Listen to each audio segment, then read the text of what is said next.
Feeling average today? Let's fix that. A few hours from now, you'll be the smartest person in the room, an expert on the ancient world's greatest achievements and its worst kept secrets. This is the disturbing archaeology iceberg. Tier 1, the Screaming Mummy. Imagine opening a royal coffin that's more than 3,000 years old. You expect the usual setup, a carefully wrapped body, calm expression, maybe some gold. Instead, you find a man with his mouth wide open, head tilted back, arms bound, and his body wrapped in animal skin. He looks frozen in the middle of a scream. This mummy was discovered in 1886 by French archaeologist Gaston Maspero. He labeled it Unknown Man E, though most people now know him as the Screaming Mummy. What stood out immediately was how wrong the burial was. He wasn't treated like royalty at all. He was wrapped in sheepskin, which ancient Egyptians considered impure and unholy. His organs were left inside him instead of being removed and preserved, and his body was tied down and placed into the coffin with none of the care normally given to someone of high status. Early researchers struggled to explain what they were seeing. The open mouth and strained posture led to dramatic ideas about how he died. Over time, though, modern medical scans gave a clearer picture. CT scans showed damage to his neck consistent with strangulation. His lungs were also overinflated, which fits with death by asphyxiation. Whatever happened to him, it happened before burial. DNA testing later pointed to a likely identity. The man was probably Prince Pentawere, a son of Pharaoh Ramesses III. Ancient court records describe a plot to assassinate the pharaoh, led by one of his wives and supported by Pentawere. The plot failed. Those involved were put on trial, and Pentawere was ordered to take his own life. The punishment didn't end there. In ancient Egypt, proper mummification was essential for the soul's survival in the afterlife. Pentawere was denied that. His burial was meant to strip him of identity and status. His name was removed from inscriptions, and his body was handled in a way meant to block any chance of spiritual continuation. It was a deliberate attempt to erase him. That plan didn't quite work out. His body was later moved into a hidden cache meant to protect royal mummies from tomb robbers. Ironically, the same cache also held the mummy of Ramesses III. The son who was punished for taking part in his father's murder ended up stored right beside him. So instead of disappearing, Pentawere became impossible to ignore. His burial is now one of the most discussed cases in Egyptian archaeology. Jerking off man. There is a glass case in a museum in Naples that holds a plaster cast of a man from Pompeii. He's lying on his back, with one hand resting right on his male parts. The internet did what it always does and turned it into one big joke. You've probably seen pictures calling him the guy who died jerking off, or saying he went out with a bang. But that's just the meme version. What you're actually looking at is a real person who died in one of the worst ways imaginable. His hands didn't end up on his groin because of pleasure, it ended up there because his muscles locked up while his body was being cooked alive. In 79 AD, Mount Vesuvius exploded. It sent out a wave of burning gas and ash called a pyroclastic surge. This surge moved faster than a speeding car, and temperatures inside reached roughly 300 to 500 degrees Celsius, or about 570 to 930 degrees Fahrenheit. That's hotter than your oven at full blast. When the surge hit Pompeii, it knocked this man off his feet and killed him in under a second. The heat was so extreme, it likely broiled his brain inside his skull almost instantly. He died faster than his brain could even register pain. When a human body is exposed to that kind of heat, the muscles seize up and contract hard. Scientists call it the pugilistic pose. The arms bend, the legs curl, and the body tightens like a boxer mid-fight. In this case, one of his hands ended up near his crotch. After he died, ash buried him completely. Over centuries, that ash hardened into stone, while his flesh and bones slowly decayed, leaving an empty space shaped exactly like his body. When archaeologists uncovered it, they poured liquid plaster into the cavity. Once it set, it captured his final position perfectly. So now he's permanently frozen in the moment he died, stuck in a pose that the internet, predictably, finds funny. Otzi's mummy. You're hiking through the Alps, just below a ridge, when your boot knocks against something hard in the ice. At first you think it's a stick, but when the snow clears you see skin, then a face. And that's when you realize there's a human body frozen into the ground. In 1991, two hikers stumbled across a frozen body in the Alps. He'd later be named Otzi, after the Ötztal Alps where he was found. The hikers called the police, and everyone assumed it was just a modern-day accident. The experts figured he'd been trapped by a storm, frozen solid, and that was that. But they were totally wrong. Carbon dating tests proved this was not a modern hiker. The guy had been dead for 5,300 years. That makes him the oldest natural mummy ever found in Europe. For a decade, he was just a famous frozen guy. But in 2001, a new scan changed everything. It turned a cool mummy discovery into an ancient murder case. The scan found a flint arrowhead buried deep in his left shoulder. It cut straight into a major artery near his collarbone. He also had defensive cuts on his hands and big bruises. That means he didn't freeze by accident. Someone hunted him down, fought him, and executed him. Scientists used his injuries to piece together his final hours, and it turns out it didn't start on the mountain. A few days earlier, he'd already been in trouble. Cuts on his hands looked like defensive wounds, the kind you get when you try to block a knife, which suggests he'd been in a fight and barely got away. After escaping, he climbed higher up the mountain, and at some point he must have thought the danger had passed. His stomach tells that part of the story. When researchers examined it, they found it packed with undigested goat meat and bread. That means he sat down and ate a full meal less than an hour before he died. You don't stop to cook and eat like that if you think someone is still after you. But the danger wasn't over. While he was on that slope, someone came up behind him. They shot an arrow into his back from a distance. It smashed his shoulder blade and hit the artery. That wound alone would have killed him in minutes as he bled out. But the attacker didn't leave it at that. They walked up to the dying man and ripped the arrow shaft out of his back. They left the stone tip inside, but they took the wooden stick. Maybe they wanted to reuse the arrow, or maybe they were trying to hide the evidence. Whatever the case, the man died on the spot.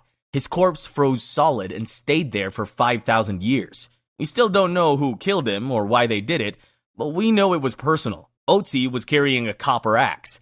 Back then, a copper axe was like carrying a Ferrari in your pocket. It was super valuable, but the killer didn't steal it. They left the treasure right next to the body. So either they didn't care about the loot, or this wasn't about loot at all. Today, Otzi lies in a frozen room in a museum in Italy, preserved for centuries, so we can still study him and the violent world he lived in. The Growlball Man. You're digging in a muddy swamp for peat when your shovel hits something soft. You clear the mud and realize it's a man's face staring up at you. Well, not staring exactly, because he's dead. At first you think it's a fresh murder, but it's not. It's a crime from the Iron Age. The body you just found came to be known as the Growlball Man. He was discovered in 1952, but tests showed he had actually died over 2,000 years ago. The swamp had acted like a natural time capsule. The water had no oxygen and the soil was full of acid. This combination created a chemical reaction that stopped his body from rotting. His skin went dark and leathery, his hair changed color, and his fingerprints survived. Police experts could even take prints, which is impressive considering he lived long before most written history. The most telling detail was his throat. The cut was clean and extremely deep. It sliced through his skin, muscle, windpipe, and blood vessels in one motion. Aside from the cut, there were no other injuries caused by a weapon. That tells us this was a professional execution. He was likely kneeling. The killer stood behind him, pulled his head back, and cut his throat in a single movement. He would have lost consciousness in seconds as blood stopped reaching his brain. After he died, his body was placed carefully into the bog, flat and face down. The care and placement shows this was deliberate, a ceremony of some kind. Most experts agree it was a human sacrifice. The villagers probably offered his life to the swamp gods for good crops or better weather. Or maybe he was a criminal paying the ultimate price. Either way, the whole village likely agreed to it. The Killakitsock Baby. In 1972, on the icy cliffs of northwest Greenland, two brothers named Hans and Joachim Gronwald were hunting birds near some old ruins when they stumbled across a pile of rocks that looked like a grave. They looked inside and found 8 bodies stacked on top of each other. The 8 people belonged to the Thule culture, who are the ancestors of modern Inuit people. They lived way back around the year 1475, when the temperature was freezing and life was extremely hard. There were 6 women and 2 kids who had been naturally preserved by the weather. Because the air in the cave was so cold and dry, it basically freeze-dried their bodies. It happened so perfectly that their hair, skin, and even eyebrows were still there. The most shocking of the 2 children was a 6-month-old baby boy. He looked so fresh, the humans actually thought he was a plastic doll. The adult women died from health issues, and the other child, a 4-year-old boy, had Down syndrome and a hip disease. But the baby was totally different. He was healthy and still alive when he was put in the grave. Turns out the problem wasn't the baby's body. His mother had died, and at that time and place, a baby simply couldn't survive without her. No one else had milk to feed him. Inuit tradition also dictate that a child should travel to the afterlife with the mother so she could care for him. If the villagers kept him alive, he would have just starved. So the family faced a grim choice. They could leave him in the village to slowly die of starvation, or they could place him in the grave with his mother and let the cold take over. They chose the grave. The adults wrapped him in warm clothing, laid him against his mother's body, and sealed the stones. At first, the baby would not have felt pain because his parka trapped heat, but the cold always wins. He likely grew tired, drifted to sleep as his body temperature dropped, and his heart eventually stopped. He probably passed away peacefully in his sleep. Rosalia Lombardo. There's a small glass coffin in a museum in Palermo, Italy. Inside is a little girl in a silk dress with golden hair and soft cheeks. The nameplate reads Rosalia Lombardo. Some people call her the best preserved child mummy in the world. Others call her the girl who blinks. At first glance, she looks like she's just asleep. But when the lights shift in the room, something strange happens. Her eyelids seem to move. For a split second, you can see her blue eyes. Then they look closed again. And that's usually the moment that makes people lose their minds. Rosalia died in 1920, just before her second birthday. The cause was pneumonia, which back then was a brutal illness that killed huge numbers of children. Her father couldn't accept losing her, so he hired an embalmer named Alfredo Salafia and asked him to preserve her body so she would never decay. Salafia injected Rosalia with a chemical mixture designed to kill bacteria and stop mold. The key ingredient was zinc, which hardened her body and essentially froze it in time. She became stiff, almost statue-like. He didn't remove her organs.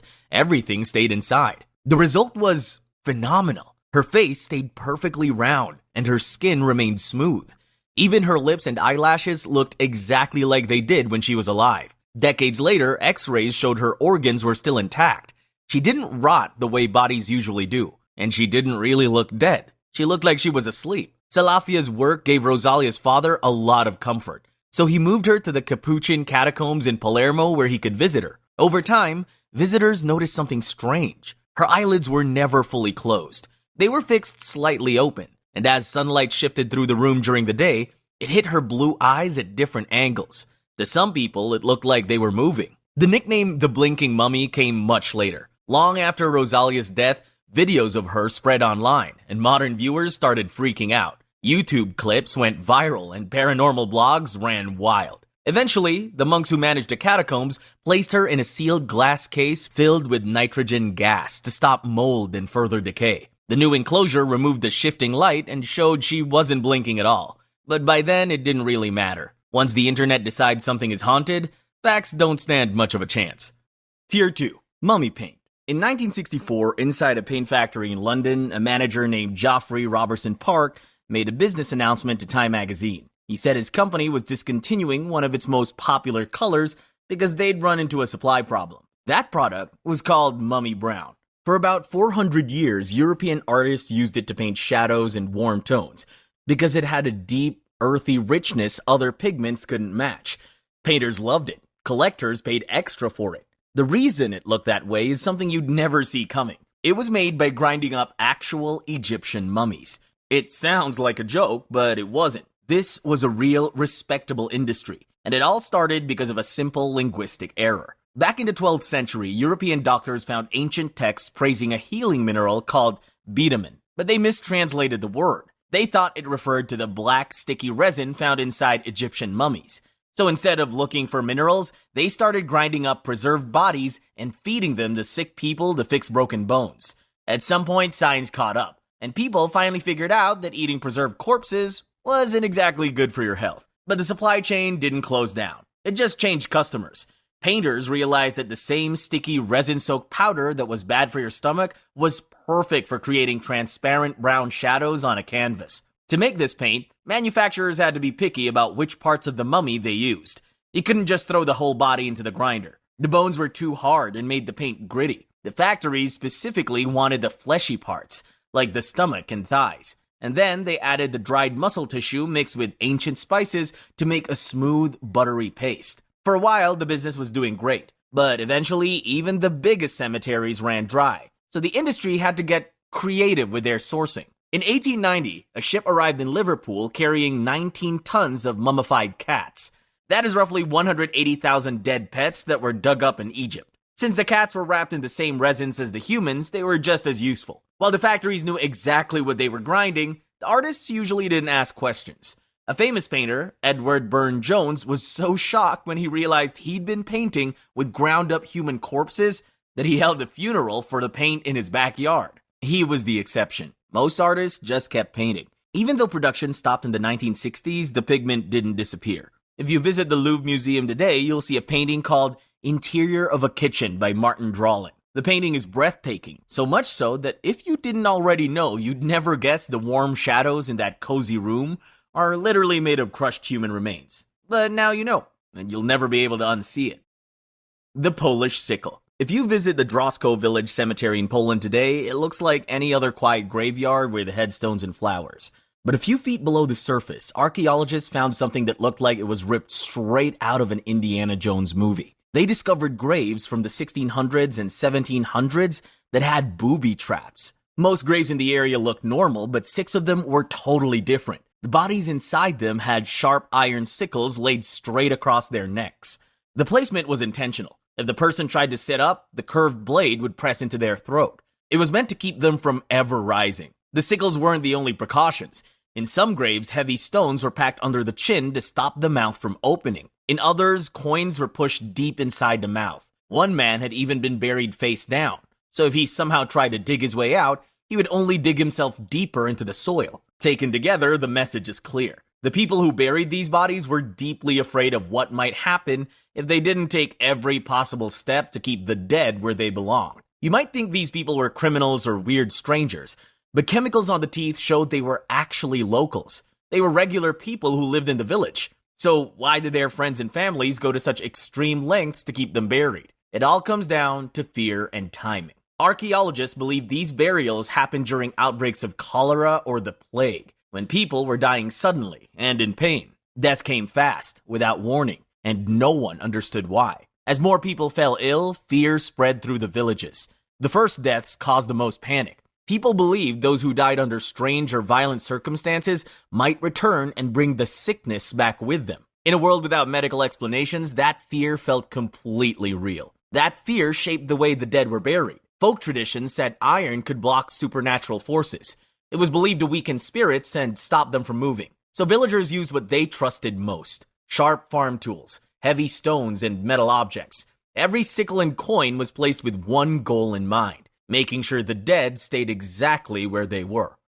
Hand of Glory. In 1935, inside a cottage in Castleton, North Yorkshire in England, a stonemason named Joseph Ford was renovating a wall. He was tearing out old plaster when he hit a hollow space that shouldn't have been there. When he checked inside the gap, he found a withered black human hand. Most people would call the police, but Ford knew exactly what he was holding. He recognized it as a Hand of Glory. In European folklore, this is a piece of tactical equipment for thieves. The hand acts as a magical candle holder, or sometimes the hand is the candle. The belief was that lighting the fingertips would freeze everyone inside the house. Sleeping people would slip into a coma, and anyone still awake would be left completely paralyzed. It was basically a vintage time-stop trope. The problem, though, was that making one of these things was a lot harder than just robbing a house. According to a 1722 spellbook called The Petit Albert, you had to cut the right hand of a criminal while he was still hanging on the gallows. You then pickled the hand in a jar filled with salt, peppers, and the urine of a man, woman, dog, and horse. After 2 weeks of marinating in mixed pea and seasoning, you dried it in the sun. If you needed a candle for it, you made the wax from the hanged man's fat and the wick from his hair. It was a lot of effort for a flashlight. Today, that specific hand Joseph Ford found is sitting in the Whitby Museum. It is the only surviving specimen in the world. The Driffield Terrace Gladiators. Between 2004 and 2005, archaeologists began excavating a site called Driffield Terrace in York, northern England. The Romans, who ruled the area in the 4th century, called it Eboracum. They expected a normal cemetery, but instead they uncovered a mass grave containing over 80 young men, and a lot of them were missing their heads. These were not your average guys. They were absolutely jacked. Their bones proved they had huge muscles and old fractures from fighting. They also showed signs that they trained with heavy weapons.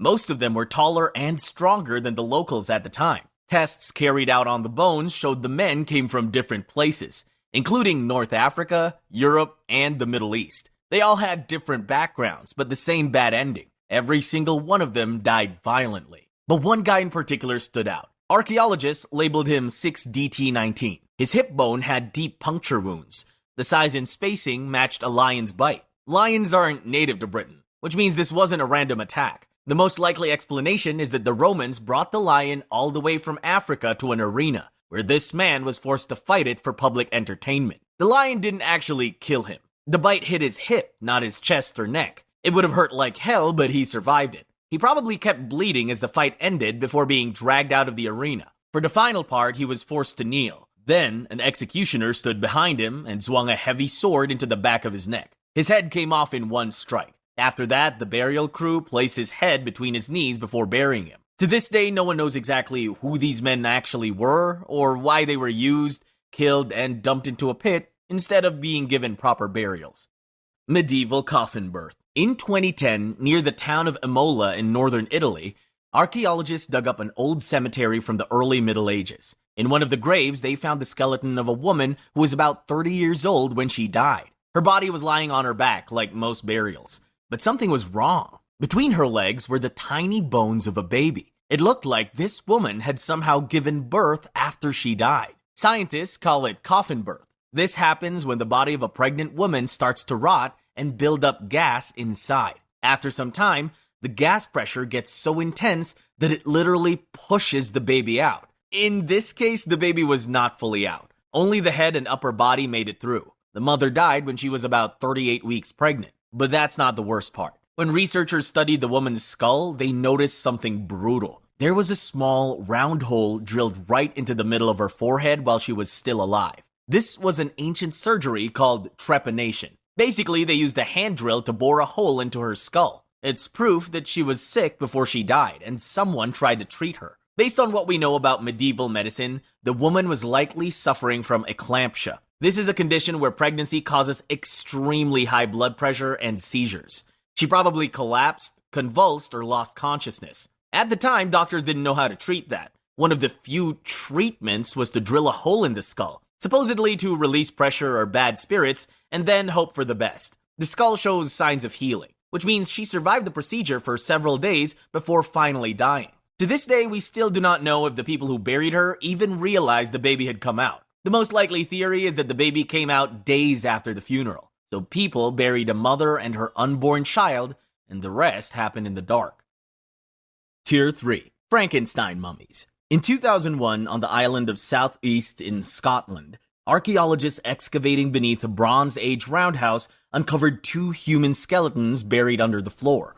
One was positioned like a man, the other like a woman. At first, they seemed like ordinary burials, possibly preserved by the peat-rich local soil. Years later, DNA testing told a different story. The skeletons weren't two individuals at all. Each one had been pieced together from the remains of at least 3 separate people. The skeleton, identified as male, had a skull from one man, a jaw from another, and the rest of the body came from a third unrelated individual. The female skeleton was assembled the same way, using bones from at least 3 different women. As if things weren't complicated enough, scientists learned that the people these bones came from had died hundreds of years apart. This wasn't an accident. Someone built these bodies on purpose. It was a Bronze Age version of Frankenstein. But the thing is, you can't just stitch old dusty bones together because, well, they'd crumble. So the researchers looked closer and realized the bones were chemically preserved. It appears that this specific clan or family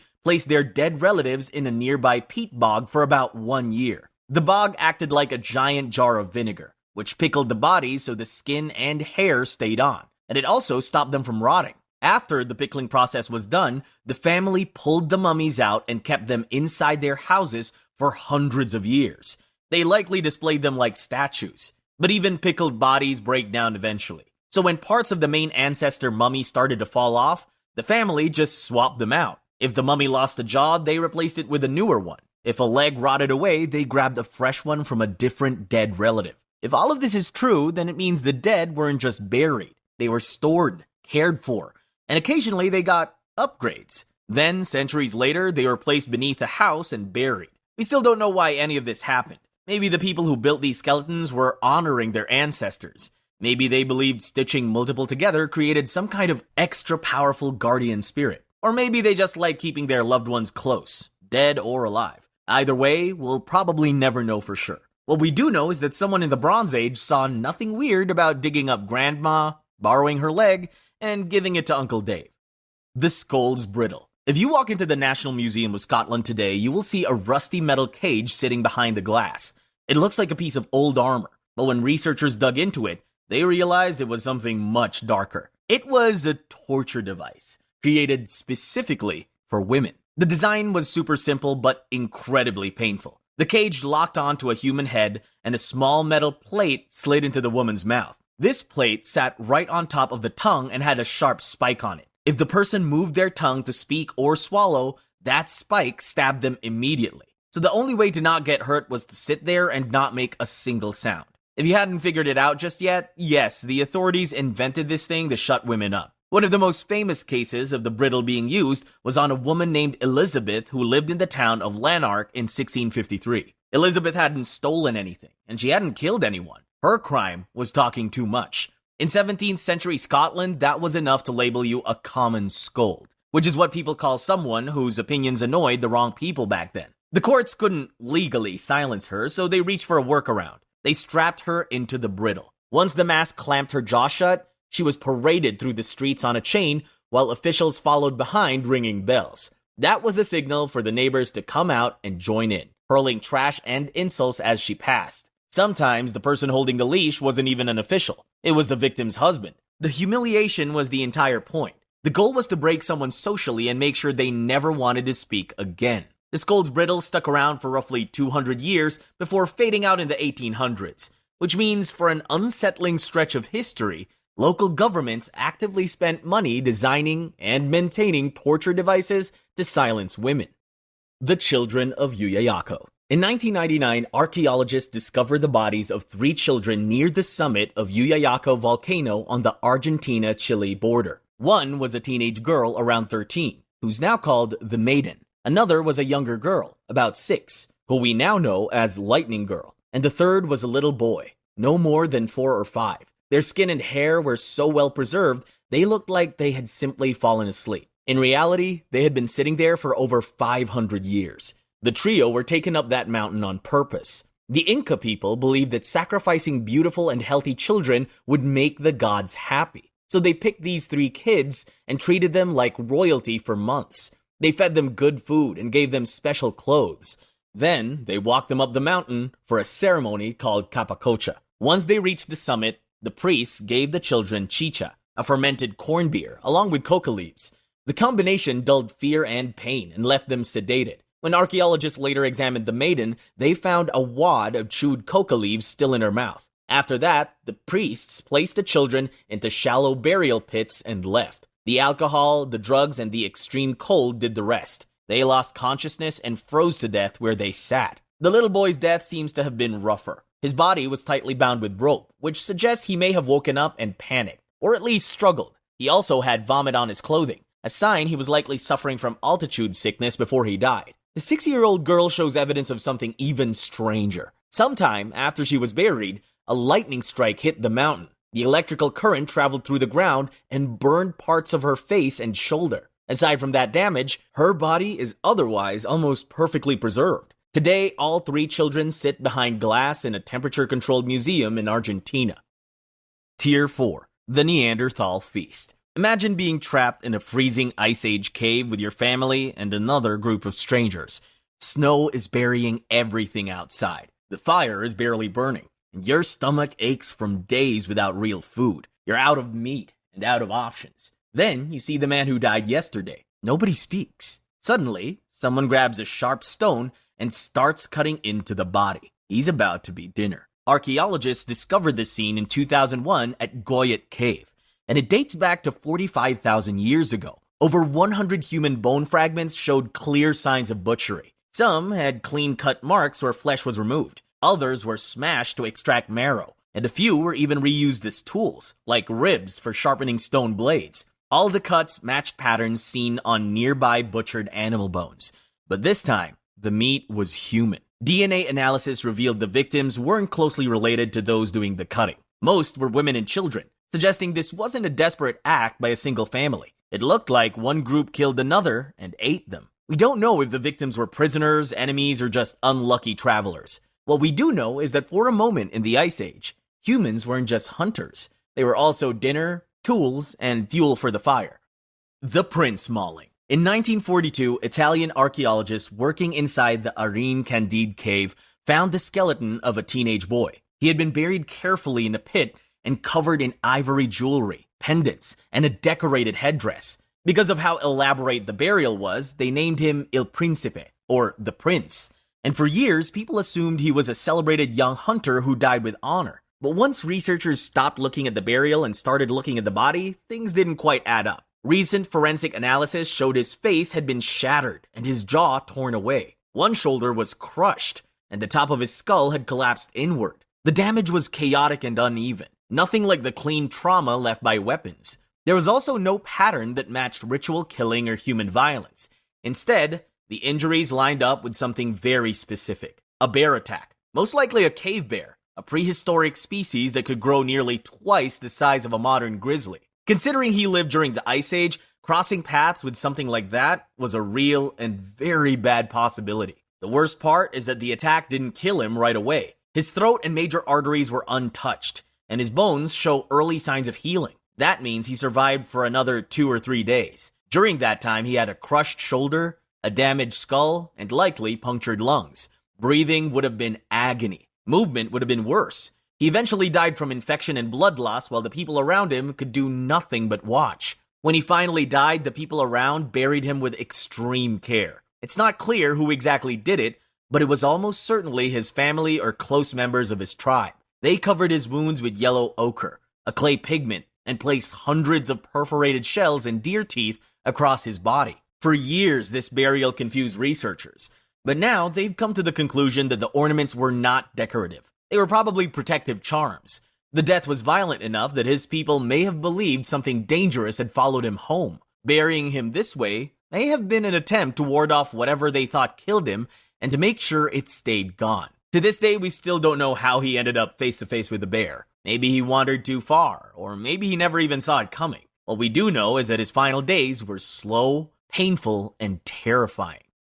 The Franklin Expedition. In 1845, the British Navy sent 2 massive ships, HMS Erebus and HMS Terror, on a mission to find a shortcut to Asia by sailing straight through the Arctic ice. There were 129 men on board, and the expedition was loaded with what passed for cutting-edge technology at the time, along with enough food to last for years, so confidence was high, and the men genuinely believed nothing could go wrong. In the end, that confidence was misplaced. None of them ever made it home, and the entire expedition disappeared. By the winter of 1847, both ships were trapped in thick ice near King William Island in Canada. The ocean around them had frozen solid, so they did the only logical thing they could do, which was wait. They sat on those ships for about 1.5 years, waiting for summer to melt the ice. But the heat never came. To make things worse, their canned food was poorly made, and likely gave them lead poisoning. Life on board became a nightmare, and many men died while waiting on the ships.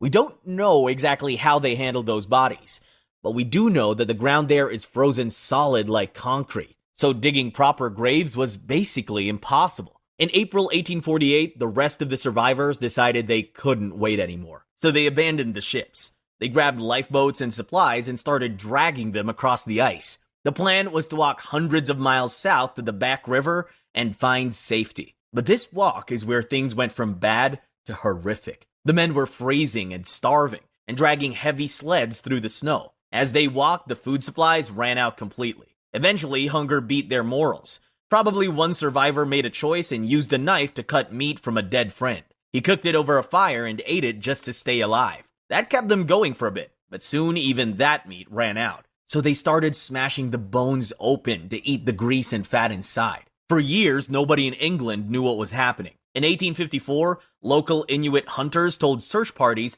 that they saw starving white men dropping dead while walking. They also said they saw the men cooking human flesh. They didn't want to believe that well-trained Navy officers could end up eating each other, because that shattered the idea that their heroes died with dignity. Science eventually cut through that denial. In 2015, researchers examined the bones and found evidence that couldn't be explained away. The ends of the thigh bones were smooth and shiny. This happens when a bone rubs against the inside of a metal pot while boiling in water for a long time. Archaeologists call it pot polish. That shine proves the men weren't just eating raw meat. They were cooking their crewmates in kettles to make the most of every meal. And not only that, some bones had knife marks from skinning. Others were smashed and splintered. The team also found skulls cracked open, most likely to reach the brain or soft tissues inside. The men who did this were officers and sailors trained to follow order and discipline. But after weeks without food and while watching the people around them die, those rules lost their meaning. What they did was driven by desperation and the need to survive a little longer.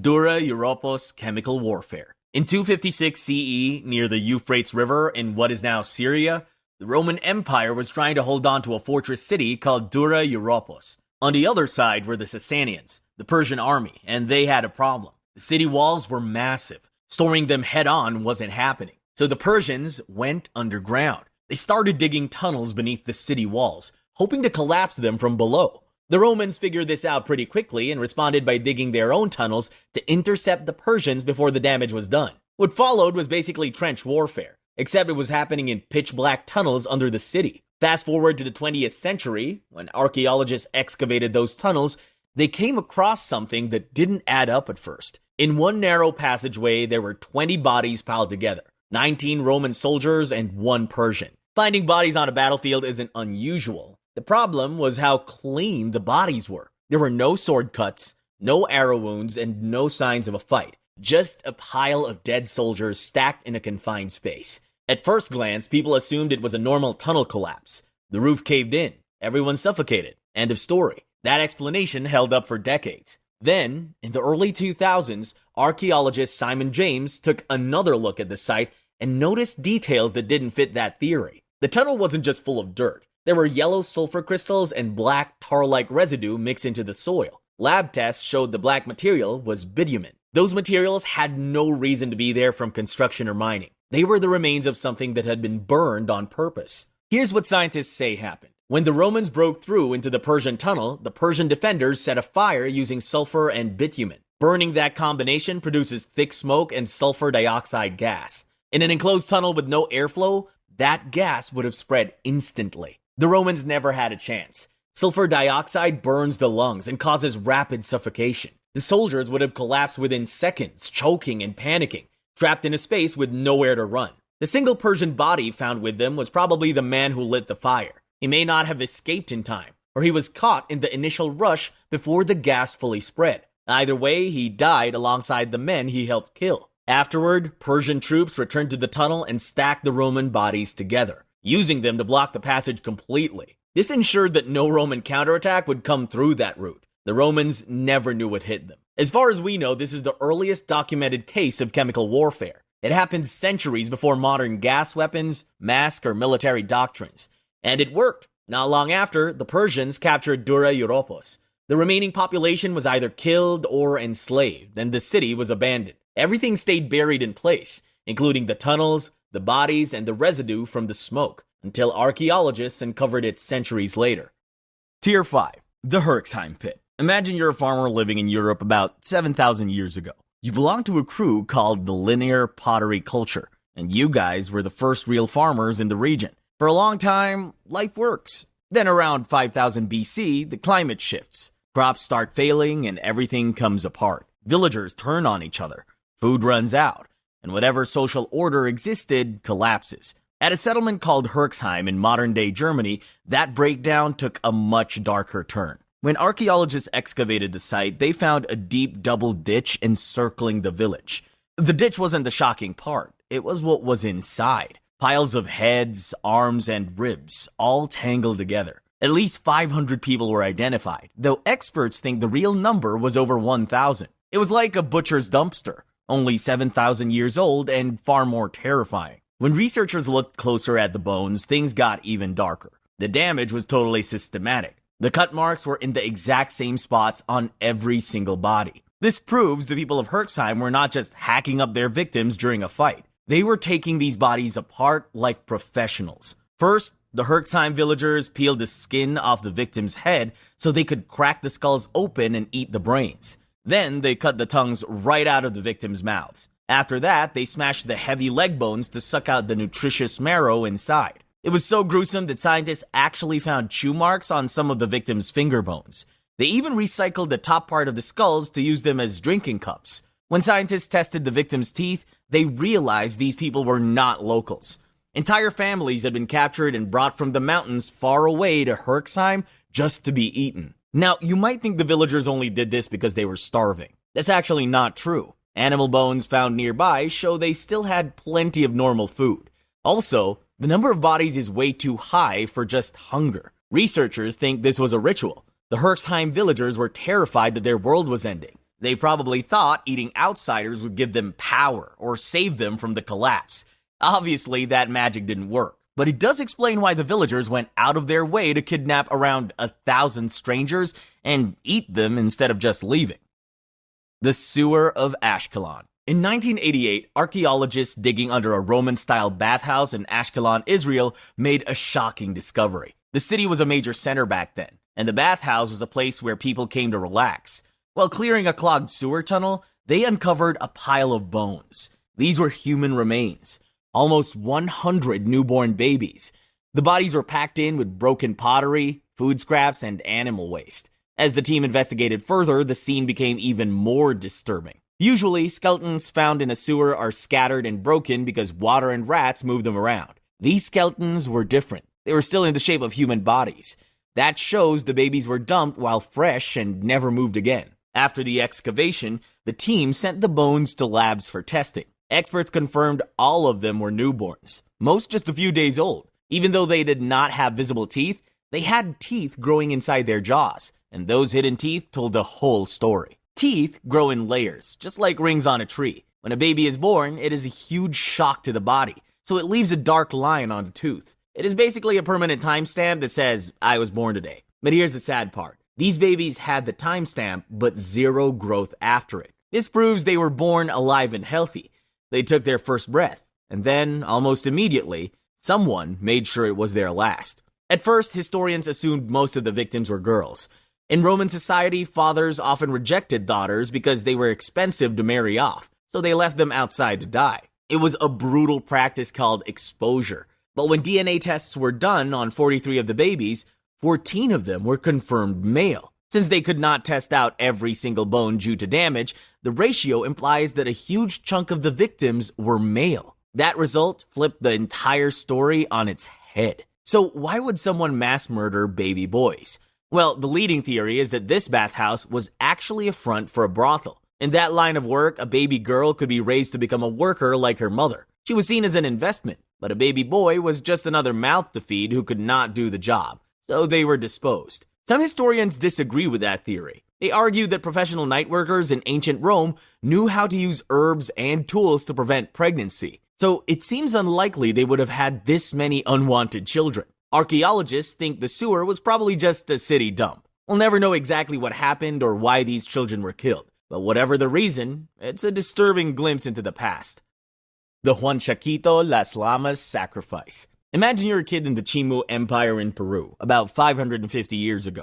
Rain is pouring harder than you've ever seen, and the adults are panicking. They paint your face with red powder and lead you out to a muddy field near the ocean. Around you, dozens of other children are walking, and hundreds of llamas are crowded in too. You don't know it yet, but none of you are going home. In 2011, archaeologists excavated this spot under a dried mud dune near Huanchaco. They uncovered the remains of 140 children and 200 llamas, all killed the same way. Their chests had been cut open and their hearts removed. The timing of it makes sense once you look at the mud. Northern Peru is usually a desert, so the thick layer of mud covering the site shows that something wasn't quite right. Experts think there was a massive El Niño storm around that time, the kind that destroyed crops, wiped out fish along the coast, and flooded entire towns. The Chimu people were facing disaster, and the rulers thought it was because the gods were punishing them. So they tried to make things right by offering their children and llamas. The sacrificed children weren't slaves or war captives. Their bones show they ate well, and their skull shapes match regions across the Chimu Empire. These were likely the sons and daughters of the elite sent here on purpose. Before the ritual, their faces were painted with a bright red powder, after which they were marched out. The ground was so wet that day that it preserved the footprints. You can still see where the children walked to the edge of the pit. Some footprints show the kids walking calmly, but others show heels digging into the mud, meaning some of the children had to be dragged to their deaths. Then comes the sacrifice part. The priests didn't go for the throat. They went straight to the chest. Using a sharp blade, they sliced through the middle of the chest and snapped the breastbone in half. Then, they pulled the ribs apart and took the heart out while it was likely still beating. And since the llamas were also considered valuable, they got the exact same treatment. After that, the bodies were buried in neat rows. All the children faced the sea, while the llamas faced the mountains. The Carthage sacrifice. In the 1970s, archaeologists were digging on the edge of ancient Carthage near modern-day Tunis in Tunisia. Back then, Carthage was kind of like the New York City of the ancient world. It was huge, rich, and powerful, with trade networks stretching across the Mediterranean. While excavating near the old city center, researchers stumbled onto something disturbing: a large open field filled with rows of strange clay urns. The site later became known as the Tophet. When the urns were opened, they contained thousands of tiny burned bones. Most belonged to infants and small children, but some were identified to be from young animals like goats. As digging continued, it became clear this wasn't a one-time event. The urns were stacked in layers that built up over more than 600 years. Naturally, the sheer amount of bodies raised an obvious question. What exactly happened here? Carthage already had a reputation in the ancient world. Roman writers claimed the Carthaginians sacrificed their own children to the gods, burning them alive in exchange for success in war or good harvests. For a long time, modern historians dismissed those stories as propaganda. Rome hated Carthage, so the assumption was that they were exaggerating to make their enemy look like monsters. Under that view, the Tophet was explained away as a cemetery for infants who died of illness. That explanation held up for decades. Then scientists took a closer look, and the evidence started pointing in a very different direction. The evidence came from the bones themselves. When you burn a dry skeleton that has been dead for a while, the bones crack in a certain way. But when you burn a body that still has flesh and muscles on it, the heat does something different. It makes the bones warp and shrink. The bones in these jars show deep warping, which proves the children were still alive or extremely fresh when they were placed in the fire. Then there's the writing on the jars. Inscriptions don't say "rest in peace" or "we miss you." Instead, they thank the gods Tanit and Baal for answering prayers. Basically, these deaths were a transaction. The parents were paying the gods with, well, their kids' lives. According to ancient records, the ritual was extremely brutal. The Carthaginians built a giant bronze statue of the god Baal, holding his hands flat over a fire pit. The priests would light a massive fire underneath until the bronze glowed red. Drums and flutes played loudly to cover the child's screams.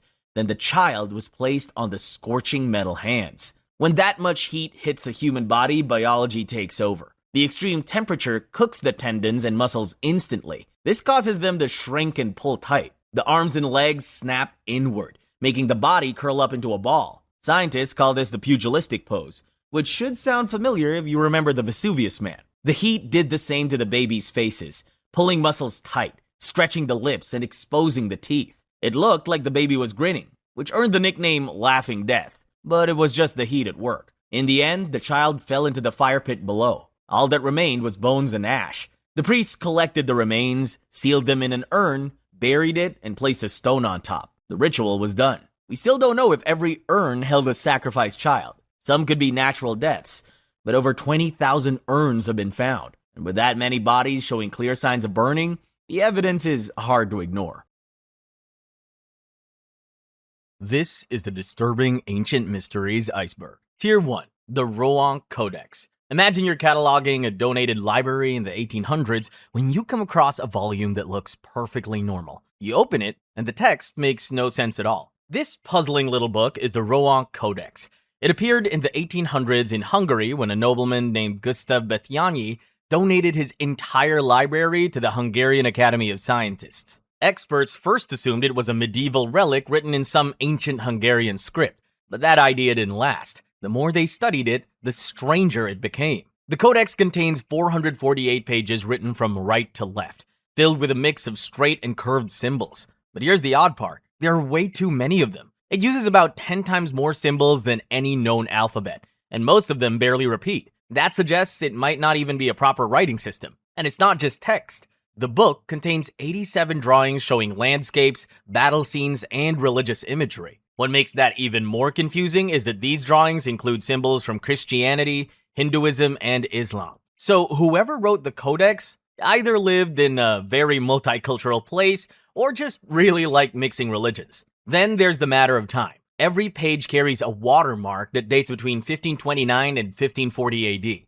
But many historians believe the contents were written long before that. It's like finding a medieval diary printed on modern office paper. Something doesn't add up. Since its discovery, countless researchers have tried and failed to decode it. One scholar even thought it might have been written from bottom to top and gave translation a shot that way. Her work was later torn apart by critics who said she was imagining things. Some Hungarian historians believe the whole thing might just be an elaborate prank pulled off in the 18th century by a known forger named Samuel Literari Nemes. He had a history of faking historical documents, so naturally, he became everyone's favorite suspect. The problem is, no one's ever found proof linking him to the codex.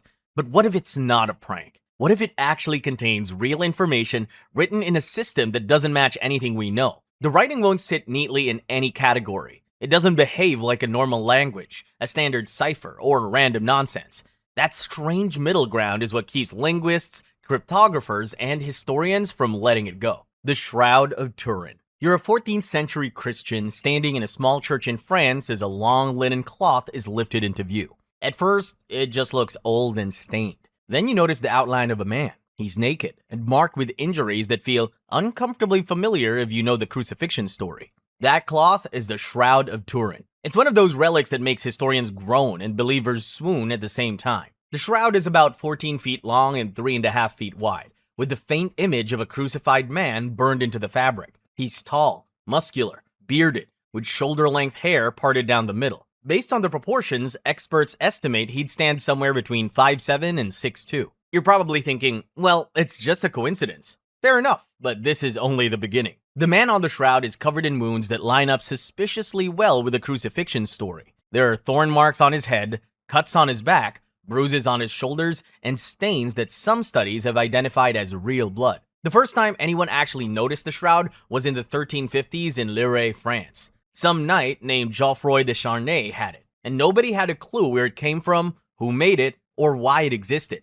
Naturally, they put it on display in a church, and the bishops immediately called foul play. They figured some scheming clergyman whipped it up as a way to fill the church coffers. By 1578, the shroud had already been through some fire and water damage, and it eventually made its way to Turin, Italy. Today, it's only displayed on rare occasions, and many Christians treat it as the real burial cloth of Jesus. According to legend, Jesus' body was wrapped in linen before being placed in the tomb, and the shroud supposedly appeared after his resurrection. If you believe in miracles, the story definitely checks out. But as always, science showed up right on time to ruin everything. Carbon dating places the cloth between 1260 and 1390 AD, meaning it's far too new to have wrapped a first century corpse. That effectively killed the claim that it's Jesus' burial shroud. But it didn't answer the main question. How did the faint, photographic style image get onto the fabric in the first place? The image isn't made with paint or dye. It only affects the very top fibers of the cloth, and it behaves more like a negative than a drawing. So even after the religious claim was ruled out, the shroud remained a scientific curiosity because no known medieval technique can fully explain it. Italy's National Agency for New Technologies, Energy and Sustainable Economic Development spent years trying to replicate the chemical and physical properties of the shroud, but they couldn't. They tried everything from chemicals to lasers, but nothing worked. That hasn't stopped people from coming up with theories, though. In 2002, Raymond Rogers from the Los Alamos suggested the image could have formed from a chemical reaction between a real body and the cloth. A few years later, in 2014, one paper floated the idea that radiation from an earthquake might have burned the image onto the fabric. The bloodstains have their own mysteries, too. Tests done in 2015 by the Spanish Center of Syndenology found their AB type. And then there's the wild idea that the shroud is an early kind of photography, since the image behaves like a negative. None of these theories fully solves the puzzle, but each one gives the shroud just enough wiggle room to keep scientists and believers arguing. The Great Sphinx. According to legend, a winged creature once appeared in the ancient city of Thebes as punishment for some forgotten crime. She terrorized the people with a riddle, devouring anyone who answered incorrectly, until a man named Oedipus finally got it right and the creature killed herself. That creature was called a sphinx. But of course, it was just a myth. Yet long before Greek storytellers spun their tales, Egypt had its own sphinx, a real massive monument that has puzzled people for thousands of years.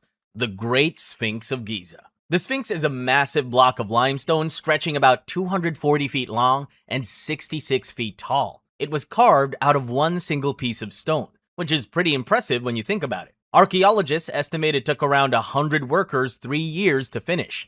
That's a long time to spend on a group project. Most experts agree it was built during the reign of Pharaoh Khufu or his son Khafre around 2500 BCE. But the face? That's still a mystery. Some say it's Khufu himself. Others say it's Khafre or even another son, Djedefre. Some theories suggest that one pharaoh built the Great Sphinx as a tribute to another, which sounds plausible until you remember that ancient Egyptian rulers weren't exactly famous for family harmony. Whatever its original purpose was, the monument has taken a serious beating over the centuries. Wind, sand, water, and time have all chewed away at it, leaving the surface pitted and worn. Some researchers even point to unusual patterns of erosion that suggest heavy rainfall may have contributed, a theory that, if true, could indicate the Sphinx endured much wetter conditions than present-day Egypt and is a lot older than we think. All of that is pretty fascinating. But for most people, nothing draws the eye quite like the Sphinx's famously missing nose. For a long time, people blamed Napoleon's troops for shooting it off, though there are sketches from centuries earlier that already show it noseless. So unless Napoleon was secretly a time traveler, that one's off the table. A more likely story points to a man named Muhammad Sa'im al-Dar, a Sufi Muslim from the 14th century who, according to some accounts, smashed the nose after seeing locals treat the statue like an idol. He was arrested for it though, so if this version's true, at least we know someone paid the price for wrecking a national monument. Of course, there's also the theory that someone hacked the thing off just to sell it. That sounds exactly like something humans would do. The problem is that it would have required removing a huge chunk of carved stone from the Sphinx and somehow carrying it away without leaving any clear record of when or how it happened. Even after centuries of study, the Sphinx still sparks debate. Historians argue over who carved it, whose face it bears, and whether it was meant as a tomb marker, a guardian, or a statement of divine power. The evidence is slim, and every theory depends on interpretation. That's what keeps the Great Sphinx at the center of Egyptology discussions, centuries after it was first carved. The mystery of Cleopatra's tomb. Cleopatra ruled Egypt, outplayed Roman generals, and turned herself into a political symbol so powerful that Rome spent decades trying to erase her. And then she died, and her tomb vanished. Ancient writers like Plutarch say Cleopatra and Mark Antony were buried together in a grand mausoleum near a temple of Isis in Alexandria. And that's all the detail they gave. Sounds straightforward enough, until you remember that large parts of ancient Alexandria no longer exist where they're supposed to. Earthquakes, rising sea levels, and tsunamis pushed whole neighborhoods into the Mediterranean. Once you factor in what happened to Alexandria itself, it's easy to see why finding the missing tomb is one of the ancient world's biggest mysteries. For over 20 years, Dominican archaeologist Kathleen Martinez has argued that Cleopatra's tomb isn't in Alexandria at all, but at Taposiris Magna, a major Isis temple complex about 30 miles west of the city. The logic behind her argument is rooted in politics. After Cleopatra's defeat, Alexandria became Rome's trophy city, and a burial there would have left her legacy in the hands of her conquerors. Choosing Taposiris Magna, a temple linked to Isis and Osiris that was safely outside Alexandria, would have been the perfect way for her to preserve her image as a divine ruler beyond Roman control. Martinez's team has uncovered coins stamped with Cleopatra's face, statues of Isis, and mummies wearing gold tongue amulets meant to help the dead speak in the afterlife, around the temple complex at Taposiris Magna. They've also discovered a massive tunnel carved straight through the temple's bedrock, stretching over a kilometer. Part of the site now sit underwater, likely a result of the same seismic activity that destroyed Alexandria's royal quarter. If Cleopatra's tomb is here, it could very well be buried beneath centuries of collapsed stone and sediment. But not everyone buys this theory. Many historians argue Cleopatra was almost certainly buried in Alexandria's royal district, close to her palace, exactly where Roman sources imply. Depending on the exact spot, her tomb could be underwater, beneath the modern city, or a combination of the both, making it nearly impossible to reach. It might be hidden under an apartment building, a road, or the harbor floor. If it's underwater, then underwater archaeology is the only way forward. And that's where things get ugly. Visibility is terrible, ruins are unstable, and every tool has to be hauled down and back up. Divers deal with decompression limits, collapsing structures, and the fact that one bad move can get someone killed. Entire seasons of work can end with nothing more than mapped stone and broken walls. Cleopatra's tomb is the last physical statement she ever made. Rome spent centuries framing her as a dangerous seductress to make conquest look justified, while Cleopatra spent her life presenting herself as a legitimate ruler with divine backing. Wherever she was buried, especially if she had a say in the matter, it was likely a political move to shape how her story would be remembered. Sadly, we may never know what that choice was. The Piri-Reis map. In 1929, a German theologian named Gustav Adolf Deissmann was digging through old papers in the Topkapi Palace Library in Istanbul when he stumbled on something that would confuse historians for the next 100 years. Among a pile of forgotten junk, he found what looked like a scrap of gazelle skin covered in strange drawings. That scrap turned out to be the Piri-Reis map. At first glance, it's just an old map, but a closer look showed it was drawn in 1513 AD by a Turkish admiral and cartographer named Muhyiddin Piri, better known as Piri-Reis. He claimed he'd pieced it together using 20 older charts and maps, including some made by Christopher Columbus. The map shows parts of Europe, Africa, and South America with shocking accuracy for something made over 500 years ago. But that isn't why it became famous. What really caught everyone's attention was a mysterious landmass drawn at the bottom. Some say it looks suspiciously like Antarctica. But if that land really is Antarctica, then that means Reis somehow mapped it about 3 centuries before anyone officially discovered it. Even stranger, his version shows it without ice, something Earth hasn't seen in at least 6,000 years. Since Antarctica wasn't discovered until the 1800s, Reis's accuracy has led to some wild theories. One claims he used ancient maps made by a lost high-tech society. Another jumps straight to aliens mapping the Earth from space. Of course, historians aren't buying any of that. The simplest explanation is that Reis or his sources were estimating, filling in unknown regions with educated guesses. Some details might have been copied from earlier maps inaccurately or added later, and that Antarctica could easily be the southern tip of Southern America, misaligned or exaggerated after multiple copies and redrawings. Even so, the Piri-Reis map keeps coming up in debates because, for something that was created in 1513, it's unusually detailed. Tier 2. Baalbek Stones. If you've ever ended up in Lebanon, you might visit a quiet town called Baalbek, a place that looks like someone started building a Roman city and quit halfway. Today, it's mostly broken stone, scattered columns, and half-collapsed temples, but the Temple of Jupiter still dominates the site. The Romans built it in the 2nd century to honor Jupiter, their king of gods. But the real stars of the show are the stones underneath it. They're called the Baalbek stones, and they've been making historians sweat for centuries.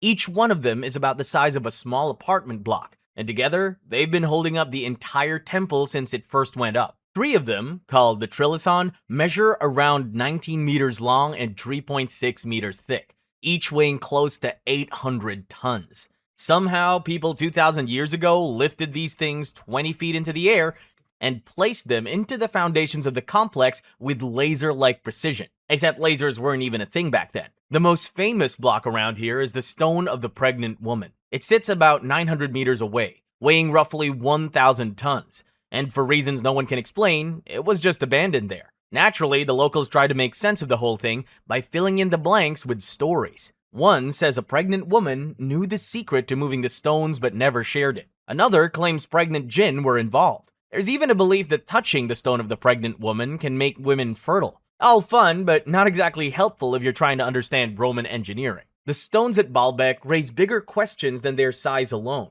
especially about how they were moved and why. The limestone blocks of the Trilithon come from a quarry about 800 meters away, slightly higher than the temple site. Archaeologists suggest the stones might have been rolled on logs and moved using capstans and pulleys, with hundreds of men working in coordination. Sure, it sounds plausible, but even with the technology we have now, shifting stones that heavy would still be a massive challenge. The scale of the stones matches the ambitions of the site. The Roman Temple of Jupiter was the largest of its kind, with 54 pillars nearly 20 meters high and a roof apex estimated at 44 meters. The massive slabs underfoot were necessary to support all that weight, yet some enormous stones were left half-carved in the quarry. Why they were abandoned, how the others were moved, and who designed the foundations remains unknown. On top of that, the origins of the foundation are debated. While the Romans built the visible structures, some evidence suggests the massive base may predate them, possibly Phoenician. That leaves open the idea that the Romans were not the original builders. They may have just been later occupants who added their temples on top of a foundation someone else had already constructed. For engineers and historians, Baalbek is a puzzle of unknown transport methods, precision engineering, contested origins, and abandoned monoliths. Were the builders using lost techniques, brute strength, or just extraordinary patience and coordination? The debate is far from settled. Rujim El Hiri. You're walking across a windy plateau in the Golden Heights, kicking loose stones and quietly wondering why anyone dragged you all the way out here to look at what seems like a random pile of rocks. From ground level, it's underwhelming. Low stone walls, broken circles. Nothing that screams ancient mystery or even mild importance. It just looks messy and old. Then, someone shows you an aerial photo and suddenly it all makes sense. You're looking at 5 giant concentric rings made of 40,000 tons of basalt stretched across the plateau, with a mound in the center shaped like a bullseye. Built sometime between 3000 and 2700 BCE, it's roughly the same age as Stonehenge. The difference is that Stonehenge came with burials, tools, and cultural clues. This place did not. Its Arabic name means stone heap of the wildcat, while the Hebrew name translates to wheel of giants. Early visitors leaned into the giant idea, but archaeology points to something less dramatic and more exhausting. Building this site would have taken over 25,000 working days, all spent hauling volcanic rock without metal tools, wheeled vehicles, or draft animals. At the center of the formation sits a mound about 15 feet high, built from smaller stones stacked inward. It is often labeled a tomb, mostly because people expect something that size to hold a body, but no human remains have ever been found. A few small items turned up during dig, including jewelry fragments and a metal pin, though they appeared to come from much later activity rather than the original builders. Whatever this mound was for, it was not meant to leave a clear trail behind. The surrounding rings sloped gently outward, uneven in height, but carefully laid out, each one thinner than the last. At one point, researchers thought the northeast gate might line up with the summer solstice sunrise, which would have given the site a clear ritual or calendar role. That idea fell apart after a 2024 study showed the plateau itself has shifted over thousands of years. Any alignment seen today would be accidental, not intentional. Beyond that, explanations started to thin out. Suggestions ranged from a ritual center to a burial complex to a place where bodies were exposed to animals. But none of these ideas line up cleanly with the evidence. There are no carvings, no inscriptions, no tools, and no bones. The builders invested tens of thousands of workdays moving basalt by hand, yet left behind almost nothing that explains who they were or why this mattered to them. The site reflects planning, coordination, and long-term commitment on a massive scale, but it offers almost no cultural signals in return. It has been surveyed from the ground, mapped from the air, and studied with modern scanning tools, and still it refuses to settle into any familiar category. All that effort went into something clearly important to its builders, and whatever that importance was, it vanished with them. The Hypogeum of Hal Saflieni. Back in 1902, a stonemason was laying foundations for new houses in Paula when his tools suddenly broke through a stone roof. At first, he assumed it was a collapsed cistern or a storage pit, the kind you find all over Malta. But when archaeologists were called in, it became clear this was no ordinary underground space. The structure turned out to be the Hypogeum of Hal Saflieni, a 3-level complex carved entirely out of bedrock, sitting directly beneath what is now a residential neighborhood. It was dug sometime between 3600 and 2500 BCE using stone and antler tools. The upper level sits just below the surface, and likely mirrors earlier above-ground spaces, with wide chambers that were probably used for initial burials. The middle level is more carefully finished, with curved walls, carved doorways, and columns that closely resemble Malta's megalithic temples. The lowest level lies around 10 meters down and consists of small, enclosed chambers with no clear signs of everyday use. Inside the Hypogeum, archaeologists found pottery, beads, amulets, animal bones, and the remains of roughly 7,000 people. That number alone tells you this wasn't just a one-off burial site. The most famous object found here is the small clay figure known as the Sleeping Lady. She's lying on her side, calm and heavy-set, looking completely at ease in a place that once held thousands of bodies. Whether she represents fertility, death, or something else entirely is still up for debate. The site seems to have changed purpose over time. It likely started as a ceremonial space and slowly became a place for the dead, though there's no clear line when that shift happens. One chamber, often called the Oracle Room, has unusual acoustics.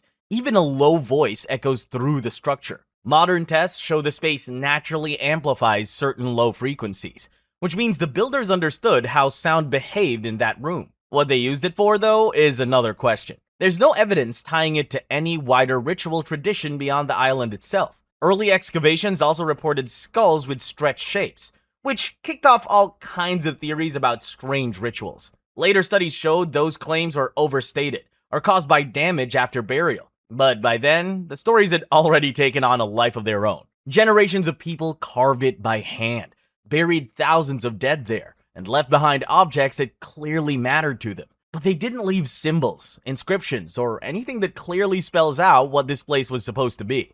We can map the chambers, date the bones, and measure the acoustics, but the reason it exists and why it was shaped the way it was is still an open problem. And that part, archaeologists keep circling back to. The mystery of Varna gold. In 1972, a backhoe operator near Bulgaria's Black Sea coast hit something shiny in the dirt. He thought it was trash, probably a bottle cap or a piece of metal. But when he leaned in, what caused the light wasn't junk. It was gold jewelry. He pocketed a few pieces and went home, completely unaware he'd just broken in to one of the oldest known graves in Europe. When archaeologists examined the site, what they uncovered completely rewrote just about everything we thought we knew about how early European societies worked. Beneath the soil was a cemetery with more than 280 graves, dated to roughly 4600 to 4200 BC. These people lived thousands of years before pyramids, writing, or formal states. Yet some of them were buried with staggering amounts of gold.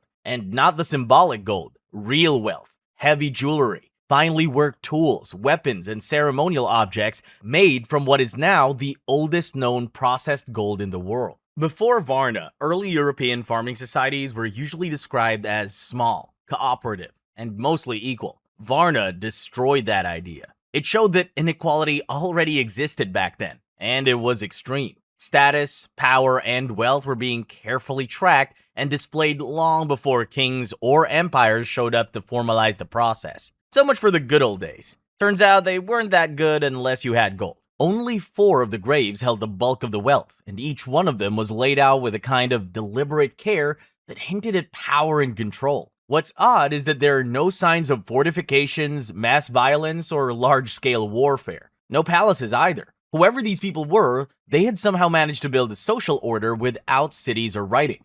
Yet they still understood who ruled and who followed. One grave even held a gold sheath over the man's private bits, which tells you exactly how seriously they took status. Or maybe this guy just really wanted to make sure his legacy was protected. Then, around 4000 BC, it all stopped. The settlement was abandoned, and the culture that had mastered gold vanished without warning. Archaeologists have tried to blame climate change, disease, or invasion, but none of those theories quite fit. Tier 3. Where are the Anasazi? If you ever visit Mesa Verde National Park in Colorado and look up at the cliffs, you'll see homes built into the rocks. These cliff dwellings are what remain of the Anasazi, the ancestor of today's Pueblo peoples. The Navajo call them ancient enemies, but archaeology and oral history show they were the same people who later became the Hopi, Zuni, and other Pueblo communities. For centuries, the Anasazi lived across the plateaus and canyons of the American Southwest, building stone cities that still look like something out of an architect's late-night fantasy. From Mesa Verde to Chaco Canyon, their settlements were carefully planned, with road systems that ran for miles, walls aligned with the stars, and rooms that caught sunlight at just the right time of year. The Anasazi were farmers, astronomers, and builders who turned some of the harshest land in North America into organized civilization. Then, sometime in the late 1200s, they just disappeared. That's the mystery. or at least the first half of it. So what could make an entire culture walk away from the cities they spent centuries perfecting? The most common explanation is drought. Data obtained from tree rings at the site show years of brutal dryness around that time, so food would have run short and water even shorter. But drought doesn't explain why it all happened so fast. Many of their sites looked like everyone dropped what they were doing and left mid-project. Half-built walls were never finished, and tools were abandoned on the floors. These patterns suggest that the Anasazi left in a hurry, but the settlements themselves stayed mostly intact. Then there's the evidence no one likes to talk about: bones. Excavations at some sites uncovered human remains with crushed skulls, broken limbs, and marks that suggest butchery. Some bones had even been cooked, which points to the uncomfortable fact that cannibalism may have entered the mix somehow. Whether that was a last resort during starvation or part of a violent ritual is still up for debate. But either way, it's easy to see that something went very wrong. As resources ran short, trust vanished too, and paranoia crept in. Around this same period, people started building their homes high on cliffs, far from open ground. That was never a good sign. Now here's where it gets even more complicated. The Anasazi didn't just vanish into thin air. Modern Pueblo peoples like the Hopi and Zuni say their ancestors simply moved on, migrating south and east to find new homes. Their oral histories described it as a transition, part of a greater cycle between worlds, not a collapse. Archaeologists actually support this version. The pottery styles, building patterns, and even genetic evidence show a clear connection between the ancient Anasazi and the Pueblo peoples today. Whatever drove the Anasazi to leave, evidence suggests it was serious enough to make them abandon cities they had spent generations building. Drought, scarcity, and social strain may have played a role, but there's little sign of collapse or mass death. At the end of the day, the big question is why a society so established chose to relocate so quickly. The Lost Roman Legion in Lykian. You're a Chinese official in a dusty frontier town, watching soldiers drill in a way you've never seen before. They lock shields, advance as one, and move with a discipline that feels out of place. No one knows who trained them or where they learned it. All you know is that they don't fight like anyone else you've come across. One of history's strangest mysteries starts with a group of Roman soldiers who may have ended up thousands of miles from home in China. According to some historians, after the Battle of Carrhae in 53 BC, when the Romans got absolutely destroyed by the Parthians, a few thousand captured soldiers were forced to fight for their captors in later battles. Somewhere along the war, they might have wandered east and vanished. Fast forward a few centuries, and ancient Chinese records mention a strange foreign army that fought with fish-scale formations, which sounds suspiciously like the Roman Tetsudo. That's the shield wall thing that makes them look like a walking turtle and terrified anyone still using swords like amateurs. These strange weapon-wielding foreigners reportedly settled in a small frontier town called Lykian, tucked in the Gansu province near the Silk Road. And over time, the name Lykian even became linked to Rome in some ancient texts. Then came the weird part. Early explorers noted that some Lykian locals had lighter hair, blue eyes, and more European features compared to nearby populations. The resemblance was enough to kick off a century of wild theories that Lykian was home to the descendants of those lost legionnaires. DNA testing in the 2000s tried to clear things up, but mostly made it worse. Some samples showed traces of European ancestry, others didn't, and scientists were left arguing because they didn't know what to make of it. Most historians today think it's just a coincidence. Lykian sat right on the Silk Road, the ancient world's busiest highway, so people from all over Eurasia passed through, traded, married, and moved on. That mix could easily explain the Roman traits without dragging a whole lost legion into the mix. Still, the theory refuses to die. Between the odd fighting tactics, strange artifacts, and the town's suspiciously Western-sounding name, people can't help but wonder. Maybe those soldiers didn't disappear after all. Maybe they just took the longest wrong turn in history and decided to retire in China. The Lost Mine of Ophir. Have you ever fantasized about finding a place where money is basically lying around waiting to be picked up? Yeah, so has everyone else. Kings did it, sailors did it, priests wrote sermons about it, and con artists made careers out of the idea. But in history, only a few people ever claimed they actually found that kind of place. And when they were asked where all that wealth came from, they gave the same answer every time: Ophir. According to the Bible, somewhere between Africa and Arabia, there was a land so rich it bankrolled King Solomon himself. Scripture says his ships returned every 3 years loaded with gold, ivory, and exotic animals. The kind of haul that turns a ruler into a legend. The problem is that no one can agree on where Ophir actually was. For centuries, it's been dragged across maps, shifted from coast to coast, and chased like a mirage that never stays put. Early explorers were sure they'd found it in Africa. Zimbabwe's massive stone ruins and traces of gold matched the old stories a little too well, so everyone jumped on the idea. By the 1500s, the Portuguese were combing the East African coast, convinced Solomon's mines had to be somewhere near Sofala. For a while, every clue seemed to point in the right direction, until it didn't. Part of the confusion comes from the source. The Book of Kings says Solomon's ships sailed to Ophir alongside those of Hiram of Tyre, and returned overflowing with riches. But it never says which sea they used. Was it the Red Sea, the Arabian Gulf, or some other route? Every translation sends explorers in a different direction, and every expedition ends with more questions than answers. Modern archaeologists have tried to cut through the legend. Some researchers now believe Ophir wasn't a single minor city. It may have been a trade network where gold, incense, and gossip changed hands between Africa, Arabia, and India. Excavations across the Arabian Peninsula have turned up old smelting sites that hint at something like that. Yet the name Ophir itself has never shown up on any ancient map or tablet. It's like the name was invented to give greed a destination. Then, in 2010, a broken pot fragment near Tel Aviv surfaced. It carried early Hebrew script, referencing gold offerings for Solomon's temple. It wasn't proof of Ophir, but it reminded scholars that the legend might have roots in real trade networks. And suddenly, the old arguments flared back to life. Every time a fragment like this appears, it pulls historians into the same puzzle, separating fact from story, and trying to figure out whether Ophir was a place, a network, or something else entirely. The Queen of Sheba. This ancient mystery starts with one blink and you'll miss it scene in the Bible, where a mysterious queen shows up to visit King Solomon of Israel, carrying gold, spices, and a handful of riddles to test his wisdom. He answers every question. She showers him with gifts, and then she heads home. That's the entire story. Barely a paragraph long. Yet somehow, that short exchange snowballed into one of the most confusing legends in human history. Over the next few thousand years, 3 religions and 2 continents would all claim her as their own, each rewriting her story to fit their needs. In Jewish tradition, she was called Malkat Saba. In Islamic stories, she became Bilqis. And in Ethiopian Christianity, she turned into Makeda. Archaeologists say her supposed kingdom, Sheba, was in what is now Yemen. The Sabaeans who lived there were wealthy from incense and trade, and they did have queens. Inscriptions prove that much, but none mention her. There's no record of Bilqis, Makeda, or Queen of Sheba.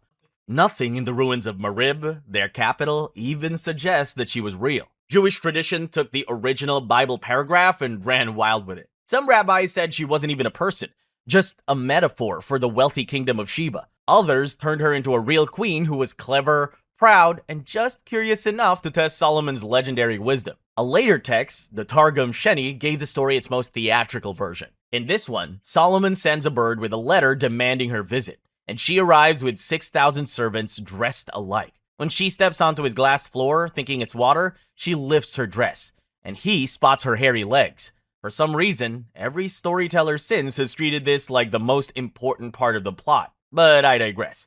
Later accounts accuse Solomon of sleeping with the queen and producing descendants that would later destroy his temple. Talk about the enemy within.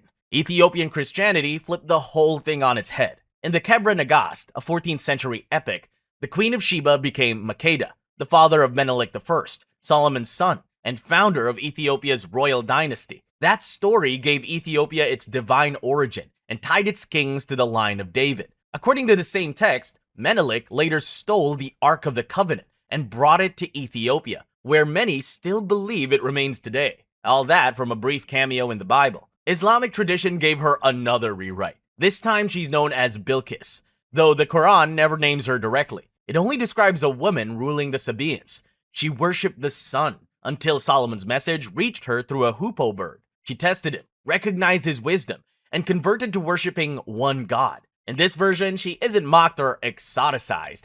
She's respected for being intelligent, fair, and spiritually aware. The deeper you get into the Queen of Sheba's identity, the easier it'll be for you to see that the mystery isn't just whether she existed or not. It's how a figure described so briefly could absorb so many meanings, with almost no fixed details.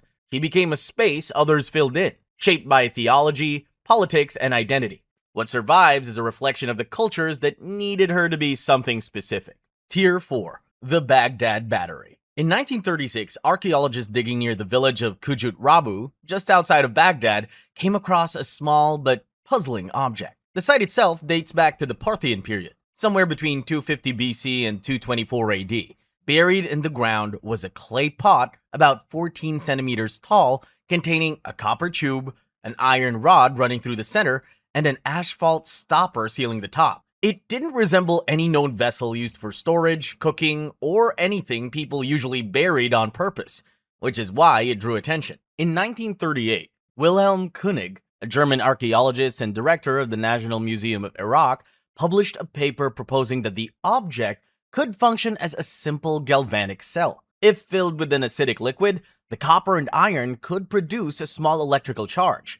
König thought it might have been used for electroplating, maybe to coat silver with gold. It was a clever idea, but it immediately raised problems. The biggest issue is context. There are no wires, no tools, no workshops, and no written sources from the period describing anything like electrical work. No Parthian objects have been clearly identified as electroplated using this method. You can recreate the setup today and get a small voltage, but that only shows it can work in theory, not that it ever did in practice. That's where the more speculative ideas crept in. Some suggested it was used in religious rituals to give small shocks and make statues seem alive. Others argued it was never a battery at all, just a container for scrolls or ritual materials, with the metal parts serving some other purpose we no longer recognize.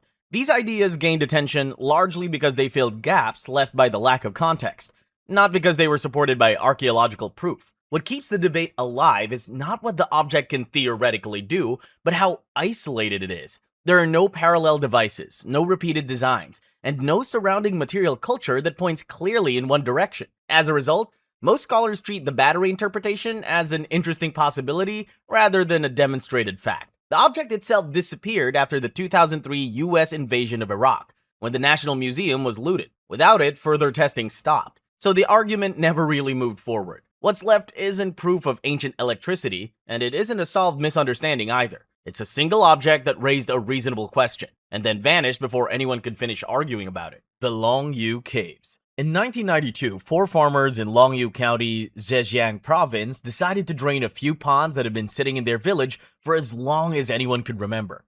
They figured they could use the land for farming, but when the water finally cleared, they didn't find muddy pond beds. Instead, they came face to face with massive stone chambers carved by human hands. That discovery turned out to be one of the biggest archaeological mysteries in China. Soon, more of these chambers were uncovered nearby. By the time they were done counting, there were 24 of them. Every single one was man-made, surprisingly large, and estimated to be more than 2,000 years old. Each cave stands about 30 meters high, and together they cover roughly 30,000 square meters.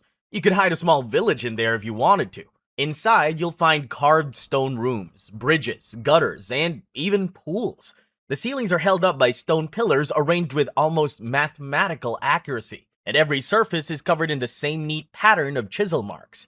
But here's the creepy part. No one knows for sure who made them, when they were carved, or what purpose they served. There are no records, no mentions in local history, just nothing. For a project of that scale, that would have required thousands of workers and years of labor. You'd expect at least one emperor bragging about it on a tablet somewhere, but there's complete silence.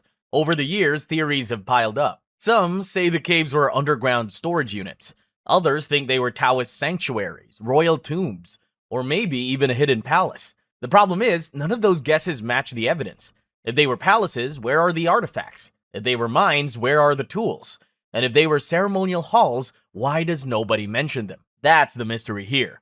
The Longyu Caves represent an enormous coordinated effort carved deep into solid rock, and yet they exist in near total historical silence. The Pyramids of Argolis. If you drive through the quiet plains of Argolis in Greece without paying close attention, you might miss it. A small gray structure squatting by the roadside, with its sides leaning in just enough to look like it's trying to be a pyramid. Locals call it the Pyramid of Hellenikon. It's not large, polished, or even that pyramid-like, yet it has managed to confuse scholars for more than a century, which is impressive for something barely taller than a 2-story house. The earliest written mention comes from Pausanias, a Greek geographer from the 2nd century AD who claimed it was a tomb for soldiers who killed each other in a fight over the throne of Argos.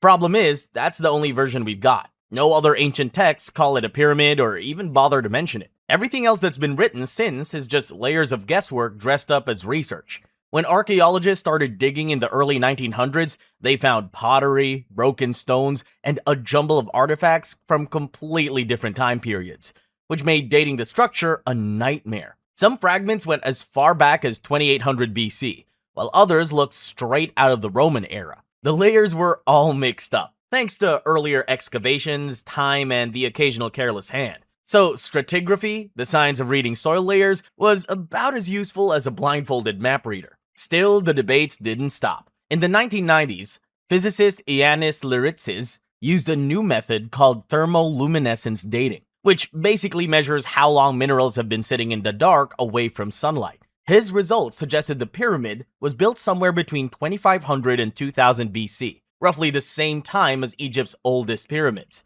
You can imagine the chaos that followed. Egypt had the monopoly on ancient triangles, and suddenly Greece wanted a seat at the table. A classicist by the name of Mary Lefkowitz wasn't having it. She argued that the stones Leritzis tested might have been reused from older buildings, which would throw off his results completely. She also accused him of trying to prove Greece had pyramids older than Egypt's. Leritzis shot back, saying she didn't understand the science. In the end, everyone yelled, everyone wrote papers, and nobody agreed on anything, which is pretty standard procedure in archaeology when pride gets involved. By 2017, the Greek Ministry of Culture stepped in and tried to shut the whole thing down. They issued a carefully worded statement calling the structure a small fort, not a pyramid, and dated it to around the 4th century BC. According to the official line, it likely served as a roadside watchpost. Case closed, at least on paper. But outside of official archaeology, the argument never really stopped. The structure is still labeled a pyramid in guidebooks, debated in academic circles, and passed around online as evidence of something older or overlooked. The ministry's ruling may have settled the classification, but it didn't erase the questions that started the fight in the first place. The hanging coffins of China. You're hiking through a narrow mountain pass in southern China when you notice something wedged into the cliff above you. At first, it looks like debris. Then your eyes adjust, and you realize it's a wooden box. Then another. Then another. Dozens of them. It takes a moment to register what you're actually seeing. They're coffins. All of them are suspended high above the ground, and there's no clear explanation for how anyone managed to put them there. Some sit on wooden beams barely thick enough to support their weight. Others are pushed deep into cracks in the stone, positioned so precisely that the cliff itself seems to be part of the design. Most cultures bury their dead in the ground, but in the mountains of southern China, some communities did the opposite. They sealed their dead inside wooden coffins and placed them on cliff faces, sometimes hundreds of meters above the valley floor. Locals call these coffins shunguan, which literally means hanging coffins. Many of the best-known examples are associated with the Bo people, a group recorded as living in the region until the Ming Dynasty. In 1573, Ming forces destroyed their settlements, and the Bo vanished from historical records. What remains are the coffins, left behind without written explanation. Why this was done is still unclear. Elevation may have been practical, keeping remains away from animals or floods, or symbolic, tied to beliefs about honor, ancestors, or spiritual closeness. Marco Polo briefly noted that the dead were placed where others cannot, which confirms the practice existed, but does little to explain its meaning. The custom also wasn't limited to one place or one time period. Hanging coffins appear across Sichuan, Yunnan, Fujian, Hubei, and Guangxi. Some date back more than 2,000 years. While others were placed during the Tang or Ming dynasties, archaeologists still argue about how they got there. Some say they were lowered from above. Others think scaffolding was used. And then there's the group that believes they were carried up by people who didn't care much for physics. You should know that none of these explanations fully account for how the practice was carried out so consistently across difficult terrain. Inside the coffins, the contents vary. Some hold the remains of a single individual, while others contain multiple burials, along with cloth fragments, pottery shards, or sand that likely accumulated over time. Over the centuries, many coffins have suffered from exposure, decay, and other forms of natural deterioration, leaving gaps that can't be filled. Looting has made things worse. Coffins have been broken up to take artifacts, sometimes hundreds of meters above the ground, and many sites still lack proper protection. Objects that could have explained how and why these burials were done are now gone for good. What's left today is less a spectacle and more a problem of preservation. The coffins remain, but the information they once held is slipping away faster than the cliffs can hold them. Tier 5. The Set Animal. In ancient Egypt, gods were easy to recognize. You had the falcon-headed Horus, the ibis-headed Thoth, and the crocodile-headed Sobek. Each one of them matched an animal you could spot along the Nile. But then there was Set. His head didn't belong to any creature anyone had ever seen, but the Egyptians called it the Shah. For thousands of years, artists kept drawing it the same way, with a long snout, squared ears, stiff tail, and a body that looked almost canine. Almost, but not quite. You'd think that by now, with all our scanners and zoology degrees, someone would have figured it out. But no one has, because nothing fits. Jackal? Wrong ears. Aardvark? Wrong snout. Antelope? Not even close. The tail alone is a problem. It's always straight up, forked like a tuning fork, or capped with a tuft. The ears are long, squared at the top, and wide where they shouldn't be. Some scholars think it could have been based on a real, now extinct animal, but nobody really knows. The first time the Shah shows up is around 3100 BCE, when it was carved on the ceremonial mace head of a king we call Scorpion II. Yes, that was his real title, and no, he didn't come with a stinger. Later, it appears on the royal seats of Seth-Peribsen and Khasekhemwy, two early pharaohs who both identified with Set. Back then, Set wasn't the bad guy yet. He was the god of strength, storms, and protection, the muscle who defended the sun god Ra from the chaos serpent Apophis every night. In Egyptian writing, the Set animal was also used in hieroglyphs to mark words tied to chaos, violence, and suffering. It even appeared in the names of gods and kings. Priests even carried staffs topped with the Shah's head as a reminder that chaos could be controlled. Then came the cult of Osiris, and the script flipped. Set went from protector to murderer.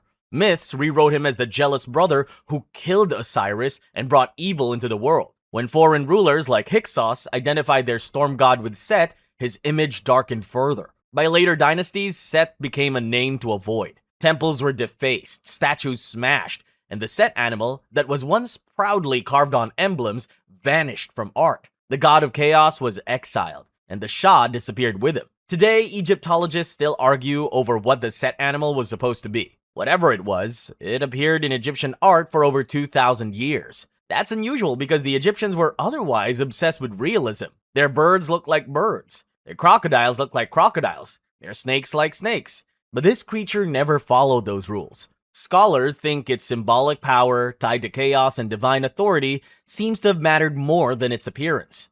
Why it persisted for so long, and what finally ended its use is still a mystery. Apollonius of Tyana. You're standing in a crowded Roman town when people start arguing about a man who just passed through. One person swears he healed a stranger with a few words.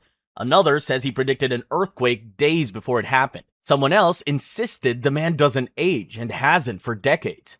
The man in question is Apollonius of Tyana. At the peak of his popularity, Apollonius traveled through Asia Minor, Egypt, Babylon, and even India. Almost everything we know about him comes from one book, The Life of Apollonius of Tyana, written by Philostratus around 220 CE, over a century after Apollonius was gone. The book was commissioned by a Roman empress who admired him, and though it's supposed to be a biography, it reads more like a gospel. It credits him with uncanny abilities, like disappearing from locked rooms, predicting plagues, or surviving execution, though the details are brief and often contradictory. After his death, people built temples for him and placed his statues beside those of gods. A Roman official even swore he saw visions of Apollonius during a battle. For centuries, philosophers used him as proof that wisdom could elevate a man to godhood. But as Christianity spread, Apollonius' legend started to look inconvenient. By the 4th century, Christian writers had recast him as a magician possessed by demons, or a pagan invention meant to compete with Christ. Then his temples were destroyed, his books vanished, and his name slipped quietly out of public memory. Today, historians can't even agree how much of Philostratus' account was based on real sources, since most of them are lost. For someone once treated like a god, Apollonius left no tomb, no verified relics, and only a handful of scattered followers. Ironically, the strongest evidence of his existence is the story of his disappearance and the careful erasure of his presence from history. The Pleiades. If you ever look up at the night sky and see a small bunch of bright stars huddled together, that's probably the Pleiades. The Greeks called them the Seven Sisters, except you'll count only 6. The 7th, Merope, seems to have gone missing. Almost every culture that watched the night sky noticed the same thing.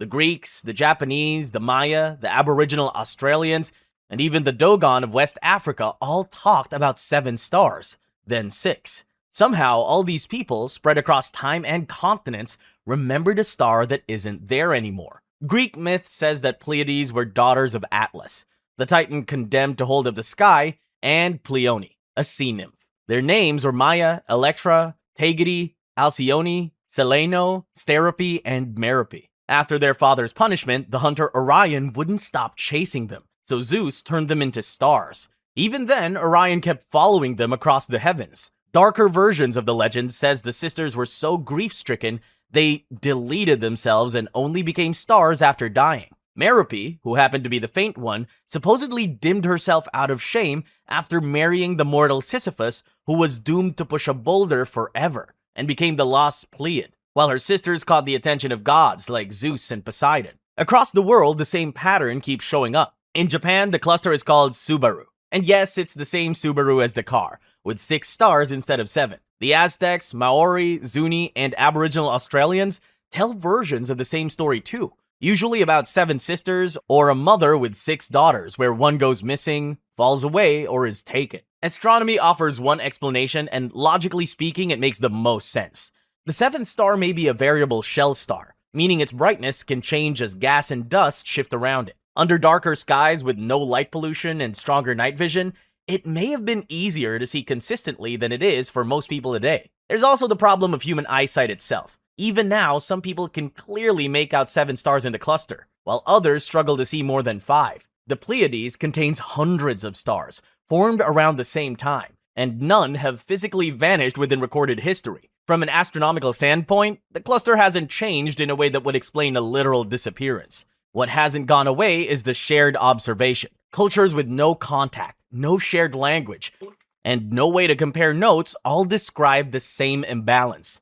7 named figures tied to a cluster where most people could only see 6. Whether the explanation lies in variable stars, eyesight, or something else entirely, the consistency of that memory is the real mystery. This is the disturbing ancient civilization iceberg explained. Tier 1. Carthage. Phoenicians. Picture a wealthy port city around 300 BC, packed with ships, traders, and people speaking a dozen different languages at once. This is Carthage, a powerful city on the North African coast near modern-day Tunisia. It was founded centuries earlier by Phoenician settlers, seafaring traders from the eastern Mediterranean who built colonies wherever their ships could dock safely. Back in the day, Carthage was rich, powerful, and kind of a big deal. Its navy controlled major sea routes. Its merchants moved goods across North Africa, Spain, and Sicily, and the money poured in. Trade paid for the ships boosted the economy, and the city grew even richer. The Carthaginians believed their gods controlled all of it. Baal Hammon oversaw fertility, weather, and crops, while Tanit protected the city. When trade thrived, harvests were good, and enemies stayed away. It meant the gods were satisfied. If disaster struck, it meant something or someone had upset the divine duo. In Carthage, the way to deal with angry gods was always payment. Most of the time, it was simple stuff. Animals, food, little gifts, things people could spare without losing too much sleep. But when the city hit a real crisis, famine, war, or even drought, the gods had to be appeased with something a lot more valuable. That's where the place we now know as Tophet comes in. It was a sacred burial ground just outside the city. When archaeologists dug it up, they found over 20,000 urns. Most held babies only weeks or months old, sometimes with a goat thrown into the mix. Many urns had inscriptions thanking Baal and Tanit, basically saying, "Thanks in advance for letting us survive this latest disaster. Here's a gift to make it worth your while." Greek and Roman writers describe what happened during the rituals where the children were sacrificed. According to them, fires burned, music blared to cover the screams, and the ashes were carefully collected into the urns. This wasn't random chaos, it was organized. Wealthy families sometimes offered their firstborns to show devotion and status. In other cases, some citizens brought children from poorer families and raised them specifically for sacrifice. This system went on for centuries until Rome finally attacked in 146 BC, burned the city, enslaved the survivors, and ended the whole thing. To this day, scholars still debate whether every child buried in Tophet was actually sacrificed. But Looking at the ages, inscriptions, and timing, it seems likely that most of them were. Moche, you're a captured warrior in 100 AD, and after days of being marched across the Peruvian highland, you find yourself at a massive plaza at Huaca de la Luna temple complex in northern Peru. Thousands of people watch from above as guards strip you, tie your hands behind your back, and force you to your knees. The plaza you're kneeling in belongs to the Moche civilization, one of ancient South America's most advanced cultures. The Moche controlled Peru's northern coast from around 100 to 800 AD, building massive pyramid temples, creating detailed pottery, and engineering irrigation systems that turned desert into farmland. They were rival city-states constantly competing for territory and resources. Moche society ran on a strict hierarchy. Warrior priests sat at the top, controlling religious ceremonies and military decisions. Below them came craftspeople who made metalwork and elaborate pottery. And at the bottom were farmers and laborers who worked the fields and maintained the irrigation canals. Their work fed everyone, and it tied directly to the gods. The Moche believed the gods controlled rainfall, fish populations, and crop yields. When harvests were good and weather stayed stable, the gods were happy. When droughts hit, storm destroyed infrastructure, or fish disappeared from the coast, it meant the gods were upset and needed payment in blood. Their main deity was the Decapitator god, who's often shown holding a severed head and a knife. He ruled over agriculture and warfare. Other gods controlled the ocean, mountains, and weather. When the gods demanded blood, the Moche turned to ritual combat. Warriors from rival city-states met in organized battles with clubs and shields.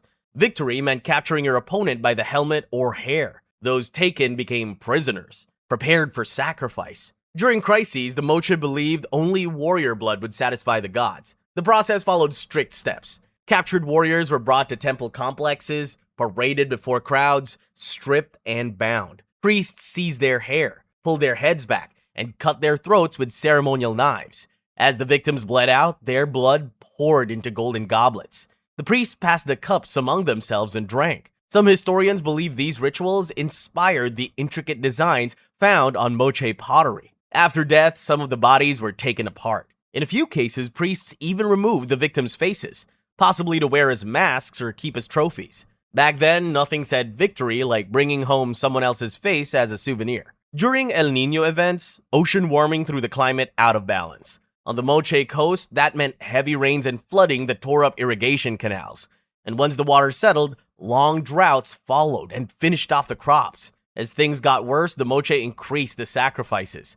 They killed more captured warriors, believing more blood would fix what the weather had broken. It didn't fix anything. The climate kept shifting, the disasters kept coming, and by around 800 AD, the system fell apart. Temples were abandoned, the killings stopped, and the culture slowly faded out. Nazca. It's 500 AD, and your village in southern Peru is drying out. Crops are failing, rivers are shrinking, and desperation is settling in. When Nazca warriors arrive from the next valley over, armed with clubs and shields, you realize they're not here to help. They're facing the same crisis, and their priests have decided that the only way to fix it is by offering human heads to the gods, which is why they've come to your village. The Nazca controlled southern Peru's coastal desert valleys from around 100 BC to 800 AD. They built irrigation systems that made the desert farmable, created elaborate pottery and textiles, and constructed ceremonial centers like Cahuachi, where thousands gathered for festivals. They're most famous now for the Nazca lines,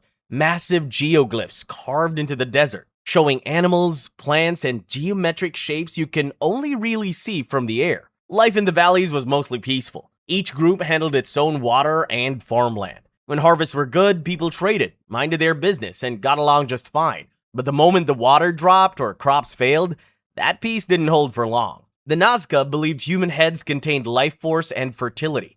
And so when things got bad, offering heads was meant to send that energy back into the land and bring rain. Because of that, communities organized ritual combat. Warriors faced off with clubs and shields, trying to knock opponents unconscious, captured them, and drag them back to the ceremonial center. At the center, captives were drugged with San Pedro cactus. Once the mescaline kicked in and everything slowed down, priests stepped in and cut their throats. After death, they drilled a hole through the forehead, thread a rope through it, and carried the head around, or hung it up as a trophy. Archaeologists have found over 150 of these trophy heads at Nazca sites. Nazca pottery records the whole process. Warriors are shown holding freshly severed heads. priests carrying them on poles and rows of heads hanging from ceremonial banners. Other pieces show crops and beans growing directly from trophy heads, reflecting the belief that taking heads brought fertility back to the land. Between 400 and 600 AD, environmental conditions worsened, and the killings became more frequent. Pottery from this period shows more battles and a growing number of trophy heads. As droughts continued, the Nazca took more heads, hoping the bloodshed would bring the rain. It didn't. By around 800 AD, long droughts, deforestation, and a major flood damaged the region beyond recovery. Then, the Nazca civilization collapsed. Muisca. You're standing at the edge of Lake Guatavita, over 9,000 feet up in the Colombian Andes. You've been given coca leaves to chew, dressed in ceremonial clothes, and now priests are tying gold objects to your body. The lake below is a perfect circle, dark and still. Your community believes it's a portal to the underworld, and everything that goes in belongs to the gods. The Muisca controlled the highlands of what is now Colombia, from around 600 to 1600 AD. They weren't one unified empire, just a confederation of chiefdoms that shared language, religion, and trade. Each had its own leader, but together, they controlled the fertile valleys around modern-day Bogota. They mined emeralds, worked gold into intricate objects, and farmed steep terraces. Trade tied everything together. Salt, emeralds, and gold were moved between chiefdoms through market towns. Muisca merchants even traded with coastal and jungle communities for goods they couldn't produce themselves. Religion ran the show here. Sacred lakes were thought to be entrances to the spirit world. The most important was Lake Guatavita, a crater lake sitting over 9,000 feet up. Whenever a new chief took power, he had to undergo a ceremony at Guatavita. Sometime in 1537, Spanish conquistador Gonzalo Jimenez de Quesada witnessed one of such ceremonies. The chief's body was covered in sticky resin, then coated in gold dust until he looked like a living statue. He paddled to the lake center on a raft with attendants carrying piles of gold figurines, emeralds, and valuables. Once they reached the middle, the chief dove in, washing off the gold. The attendants then threw everything else in as offerings. That ceremony was pretty fascinating. It happened regularly, and that's why it became the basis for the El Dorado legend. But there was another practice the Spanish documented that gets left out of the myth. A Spanish priest named Pedro Simon, writing in the early 1600s based on local accounts, described the Muisca throwing living victims into the lakes when things got bad. Other Spanish chronicles add a bit more color. They say the victims were given coca leaves to chew, dressed in ceremonial clothes, then marched to the lake and dumped in with gold objects tied to their bodies. Normally, the Muisca just threw gold into the lakes to keep the gods happy. Human offerings were only for when gold wasn't enough, when droughts lasted too long, disease spread, or enemies appeared. Pretty much anytime life became a nightmare. For decades, things kept going as well as they possibly could, all factors considered. Then the Spanish arrived between 1537 and 1600 and systematically destroyed the whole system. They conquered the chiefdoms, forced Christianity on everyone, and the lake ceremonies stopped. Within 3 generations, the language and most of the culture were gone. Most of the gold recovered from Lake Guatavita got melted down and shipped to Spain. Tier 2. Scythians. You're a Scythian warrior in 400 BC, and you just killed an enemy in battle. Instead of tossing the body aside and continuing the fight, you pull out a knife and start cutting a circle around his head. You plan to keep that piece of flesh, work it into a leather-like texture later, and tie it around your horse's bridle. The Scythians were warriors who controlled the Eurasian steppes from around the 7th century BC to the 3rd century BC. Their territory stretched across modern-day Ukraine and southern Russia, and extended eastward towards Central Asia. Scythian society was divided into tribes led by chieftains, and pretty much everything revolved around war. They lived almost entirely on horseback and never bothered with permanent cities. Their horses were bred for speed and endurance, which made Scythian warriors into deadly mounted archers who could fire accurately while riding at full gallop. Around 440 BC, Greek historian Herodotus traveled through Scythian territory and wrote down what he saw. According to him, Scythian warriors measured status by how many enemies they killed. But you couldn't just brag about it. Every kill had to be proven. And proof meant bringing back the enemy's scalp to your chieftain. After a fight, a warrior would cut a line from ear to ear around the head, grab the hair, and peel the scalp off in one piece. He'd scrape away the flesh, soften the skin like leather, and hang it from his horse's bridle. The more scalps you had flapping off your horse, the higher your rank, and the bigger your share of the loot. It sounds unhinged, which is probably why historians long assumed Herodotus was exaggerating. Then, in the 1990s, researchers examined Scythian-era skulls in Russian museum collections. Several adult male skulls had clean cut marks running from one ear to the other, exactly where you'd slice if you were removing a scalp. The marks were made by metal blades, and they lined up perfectly with Herodotus' description. Herodotus also mentioned skull cups. After defeating important enemies, the Scythians would saw off the top of the skull at the eyebrows, remove the brain, wrap rawhide around it for grip, and use it as a drinking vessel. The wealthier Scythians even coated the inside with gold. Archaeologists later confirmed this practice when excavations turned up skulls with their tops sawed off, edges worn smooth from repeated use, and some still bearing traces of gold fused into the bone. The Scythians were fierce warriors with plenty of questionable habits, but even that didn't make them immortal. By the 3rd century BC, they were slowly absorbed by other nomadic groups and expanding empires, and their culture gradually disappeared. Celts, Latin. It's 60 AD in what's now Britain, and Roman legions have been pushing into your territory for years. They have better weapons, stronger armor, and disciplined formations. Your people keep losing. Villages burn, warriors die, and land is taken. The Druids, your religious leaders, gather everyone and announces the gods need to be appeased, and you're the one chosen. The Celts were a group of tribes spread across Europe between roughly 700 BC and 400 AD, from Ireland and Britain through France and Spain into Central Europe. Each tribe had its own chieftain, and Druids, the powerful priestly class, oversaw religious and spiritual life. Life for the Celts included more than fighting. They farmed, traded, built hill forts, minted coins, and produced impressive metalwork. Religion was central. Forests, springs, rivers, and bogs were sacred, places where the human world met the spirit world. The Druids, the guys who ran the show, acted as judges, advisors, teachers, and religious leaders all at once. Celtic history, laws, and beliefs were never written down. Everything was memorized and passed on orally, which meant the Druids controlled the knowledge. And by controlling the knowledge, they controlled the culture. When the Romans started conquering Celtic lands, the imbalance was clear. Julius Caesar invaded Gaul in 58 BC and spent 8 years defeating tribes with tactics the Celts couldn't match. In 43 AD, Emperor Claudius invaded Britain, and Roman legions kept winning. The Celts believed their gods controlled weather, crops, and the outcomes of battles. So when rain stopped, harvests failed, or Roman armies kept advancing, it was seen as a sign the gods were angry and demanded blood. That blood had to come from important people, high-status individuals, sometimes even druids themselves. That's where sacred bogs come in. Bogs were seen as doorways to the other world where the gods lived. If you wanted to send a message to the divine realm, you put it in a bog. And most of the time, that message was a person. Years later, workers cutting peat in a bog near Cheshire, England, pulled up a human head, perfectly preserved with skin, hair, and beard intact. The rest of the body was buried a bit deeper. Archaeologists later studied him and realized this man, now known as Lindo Man, had been a big shot of some kind. His hands showed no signs of hard labor, and his body was well-fed and healthy. This lines up with what we know about who the Druids sacrificed, believing it would convince the gods to turn the Romans back. It didn't. The Druid sacrifices didn't turn the tide. The Romans kept pushing forward and defeating Celtic forces at every turn. Over time, as Rome's influence grew and Christianity spread through the Celtic lands around 400 AD,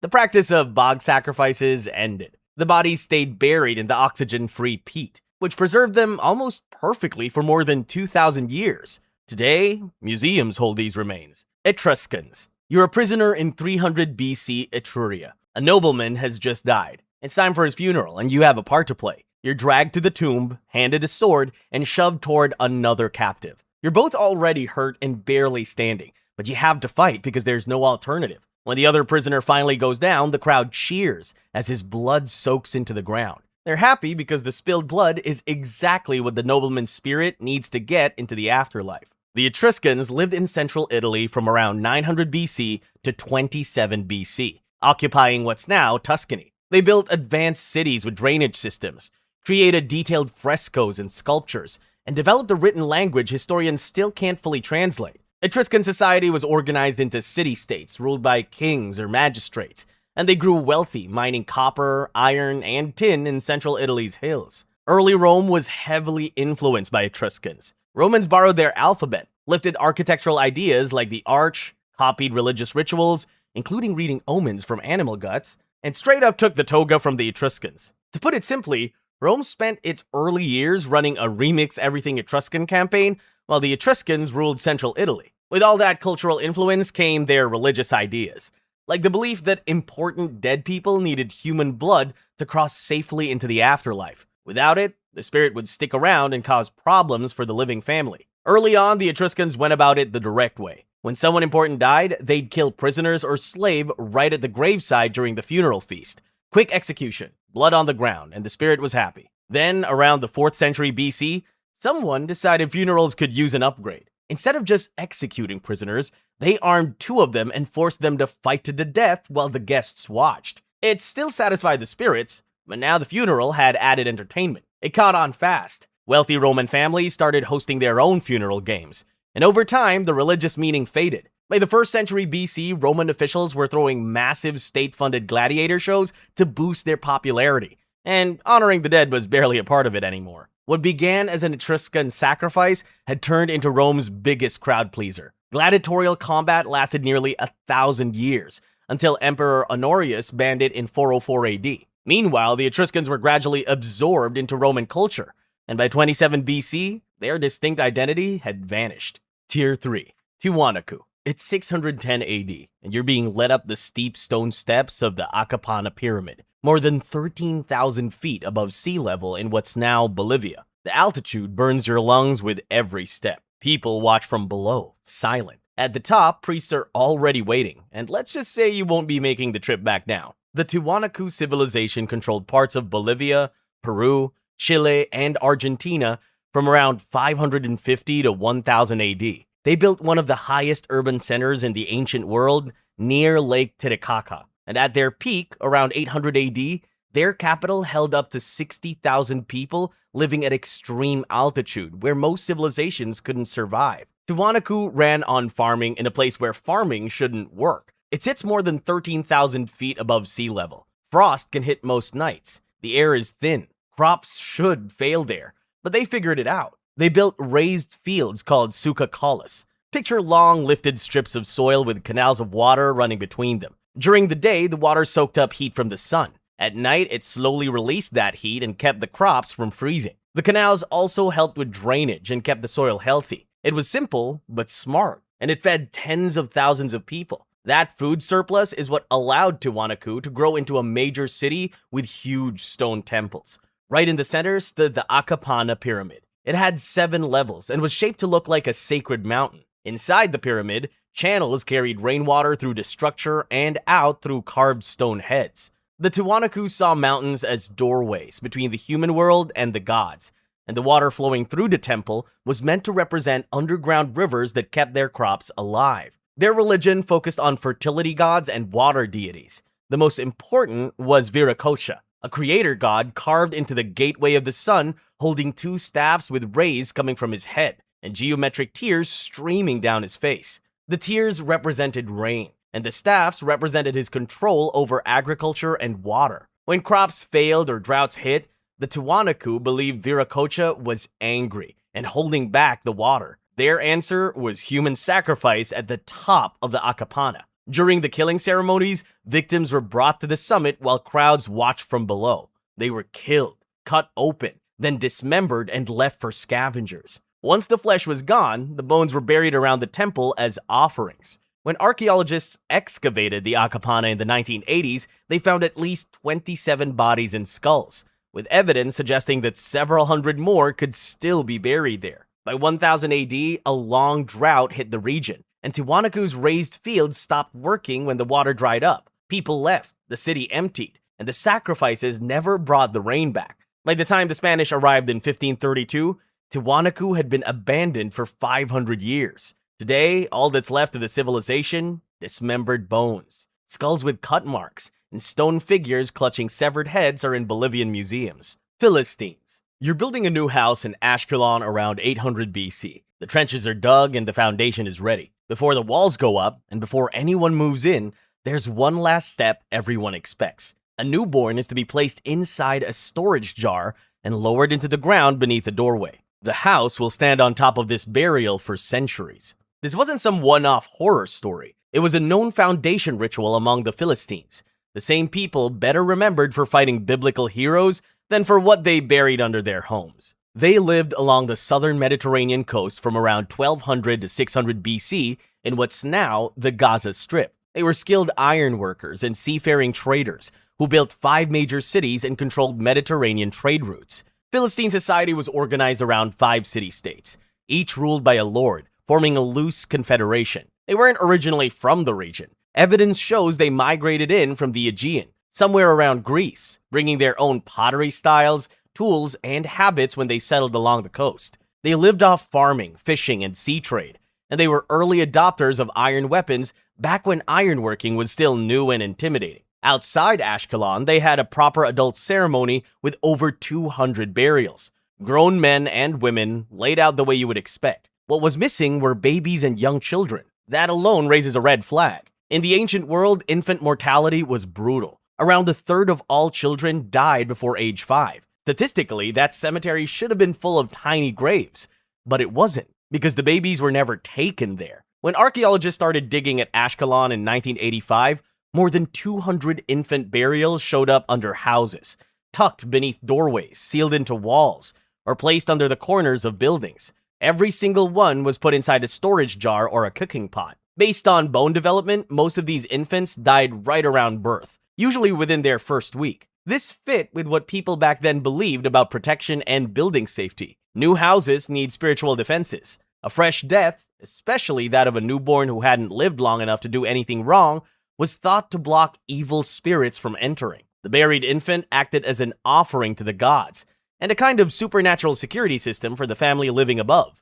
Grim, yes, but to them it was practical. By 600 BC, Babylonian king Nebuchadnezzar II conquered the Philistine cities. Ashkelon was destroyed. The population was killed or enslaved, and Philistine culture disappeared. The foundation burial practice disappeared along with it. Olmecs. You've just had a baby in southern Mexico around 1600 BC. Before you can even settle in, priests arrive to inspect the newborn. They're checking for specific traits they believe mark a child as chosen by the jaguar god. Your baby has them. They tell you it's an honor. The child will be taken to El Manati, a sacred spring where water rises from the ground. What they don't say is that once the baby leaves with them, you'll never see your child again. The Olmecs were the first major civilization in the Americas, living from around 1600 to 400 BC in southern Mexico along the Gulf Coast. They built the first large ceremonial centers, developed the earliest American writing system, created a complex calendar, and carved massive stone heads weighing up to 20 tons. The Olmec society was organized around powerful rulers and priests who managed ceremonies and interpreted messages from gods. Their economy ran on maize farming, fishing, and trade networks, bringing jade and obsidian. They worked jade into carvings, produced rubber from local trees, and built massive earthen pyramids where thousands gathered for rituals. Their religion was obsessed with jaguars, the most dangerous predator around. To them, the big cats were more than just big cats. They were divine beings that moved between worlds. The Olmecs thought their rulers came from jaguars, and some kids were born as, well, something in between. Half human, half god. You see it in their art. Slanted eyes, downturned mouths, cleft heads, floppy little limbs. Basically, babies that looked a bit different. Some researchers think kids with conditions like cleft palates or Down syndrome fit the bill. When priests spotted a newborn like that, they didn't just coo and go home. They took the kid to one of the sacred springs. The springs were seen as doors to Xibalba, the underworld where the gods hung out. Water running from underground was thought to be a direct line to them. At El Manati near San Lorenzo, the babies were killed and tossed in with carved wooden gods, rubber balls, jade axes, and obsidian blades. The entire practice tied back to rain and crops. When droughts dragged on or harvests failed, the Olmecs believed the water gods were demanding some kind of payment. The children were seen as sacred and still close to the spirit world since they hadn't been on Earth long. After being killed, they were supposed to carry the community's pleas straight to the gods and beg for rain on their behalf. The Olmecs kept doing this for over 400 years. Infant remains at El Manati date from around 1600 to 1200 BC. So this wasn't a one-time emergency. It became a long-running ritual. Then, by around 400 BC, Olmec civilization collapsed. Centers were abandoned, stone heads were buried or smashed, and the spring was forgotten. Nobody knows exactly why. Maybe climate change, warfare, resource depletion, or some combination. Tier 4. Cahokia, Mississippian culture. You're a young woman living near the Mississippi River around 1100 AD. The city's most powerful leader just died, and priests have been walking through settlements selecting people. Today, they pick you, along with dozens of other women your age. You're brought to the largest mound, and today you'll be honored in the burial ceremony. What you don't know is that you won't make it out alive. Cahokia was built by the Mississippian culture between 600 and 1400 AD, near what's now St. Louis. At its peak, it was the biggest city north of Mexico, with tens of thousands of people living around massive earthen mounds that rose over 100 feet high. The people who controlled those mounds were more than just political leaders. They were considered living bridges between the human world and the divine. Mississippian religion was built around the idea of three worlds: the upper world of sky and birds, the middle world where humans lived, and the lower world of water and serpents. The elite acted as the link between them, and when a powerful leader died, that connection risked breaking. The only way to maintain it was to send the leader into the afterlife with everything needed to keep the universe balanced. When archaeologists started excavating Mount 72 in 1967, they began to see how that actually played out. At the center, a high-status male had been laid out on a platform made from over 20,000 shell beads arranged like a bird. Around him, they found dozens of young women, all between 15 and 25, placed in neat rows. All had been killed at the same time. 4 had their heads and hands removed, setting them apart from the others. The ages and arrangements suggest the women weren't chosen at random. Some may have been selected for purity or fertility symbolism, while the 4 with severed heads and hands were likely marked as special offerings. Their bodies showed no signs of resistance. We don't know if they believed their deaths were necessary, were restrained, or simply overpowered. What's clear is they were killed together, as part of the funeral. The sacrifices were meant to keep their world in order, but they must not have worked, because by 1400 AD, Cahokia was abandoned. Chimu. You are an 8-year-old child in a Chimu village on Peru's northern coast in 1450 AD. Priests are walking through the village examining children, and they're looking for healthy ones between ages 5 and 14. Today, they step in front of you. Your parents don't resist because these priests represent the Chimu Emperor, and what the Empire needs, it gets. Moments later, you're marched to the beach with over 100 other children. The Chimu Empire controlled 600 miles of Peru's coastline from around 900 to 1470 AD, making them the largest South American kingdom before the Inca. They built Chan Chan, a city with over 60,000 residents, and developed irrigation systems that turned coastal desert into farmland. The Chimu got wealthy from fishing and agriculture, and their economy ran almost entirely on what the ocean gave them. For 500 years, that worked out perfectly. Fish came in huge numbers, and the irrigation systems kept crops growing. Then, around 1400 to 1450 AD, everything went sideways. Massive flooding hit, destroyed the canals, wiped out crops, and sent fish populations crashing. The ocean that had fed them for centuries turned destructive. The Chimu believed the ocean was a living deity called Ni. When the sea turned destructive, they saw it as Ni demanding something in return. Because criminals, prisoners, and adults weren't considered valuable enough, they chose healthy children instead, seeing them as the most precious offerings they could give. In 2011, archaeologists excavating a site at Huanchaquito Las Llamas, just outside of Chan Chan, found a mass grave containing 140 children and 200 llamas, all killed on the same day. The children were between 5 to 14 years old, and each had a precise chest incision running from the sternum down to the heart. Rib bones showed cut marks where they had been pried apart, and some ribs were completely dislocated. The cuts were clean and methodical, clearly made by priests who knew exactly how to open a chest cavity and remove the heart while the victim was still alive. Before being killed, the children's faces were painted with red cinnabar. They were arranged in rows facing the ocean, and the priests went down the line performing the ritual one by one. Footprint analysis in the dried mud showed adults and children walking to the site together. There were no signs of struggle, and nothing to suggest the children tried to run. They were either restrained, drugged, or had accepted what was about to happen. After the hearts were removed, the bodies were buried in shallow graves on the beach. The flooding didn't stop, and by 1470 AD, the Inca had conquered the weakened Chimu. Chan Chan was abandoned, and the sacrifice site remained hidden for 550 years until construction workers stumbled across the bones in 2011. Excavations are still ongoing, And in 2018, archaeologists uncovered another nearby site with 250 more bodies. Dilmun, you're the son of a wealthy Mesopotamian merchant in 1800 BC, and your father just died. You're standing at the docks watching workers carefully load his wrapped body onto a ship heading south to Dilmun. The voyage isn't cheap. You've paid a fortune for it, but you think it's worth it because you believe burial on that specific island will give your father eternal life. Dilmun was an island civilization in what is now Bahrain, active from around 3000 to 600 BC. It sat along major trade routes connecting Mesopotamia, the Indus Valley, and Arabia, which made its people wealthy middlemen. Dilmun merchants moved copper, pearls, dates, and textiles between major civilizations and built their wealth by controlling that trade. Their religion centered on the belief that Dilmun was sacred and that the usual rules of death did not apply there. Sumerian and Babylonian texts described it as a literal paradise, a pure land where sickness and death supposedly did not exist. Some writings even claimed it was the place where flood survivors were taken by the gods to live forever. According to this belief, being buried in Dilmun meant achieving eternal life. There was just one problem. The island was not big enough. Today, Dilmun has more than 170,000 burial mounds, covering nearly a third of Bahrain. At its peak, around 50,000 people lived there at any given time.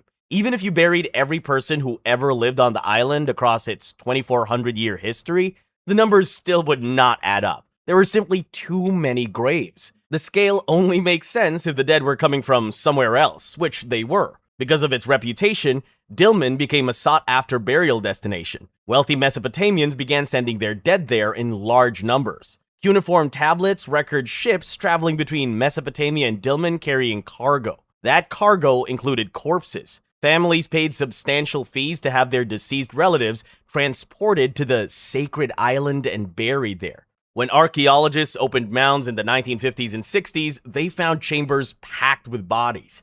Some had 15 to 20 people crammed in spaces originally meant to fit just one or two. Analysis showed these people all died around the same time, so these were mass burials, not family plots. The sheer number of graves suggests something systematic was happening. We don't know exactly how it worked, but it's possible the people of Dilmun saw how much demand there was and built an industry around it. When the ships arrived, priests would perform elaborate rituals, promising eternal life to grieving families.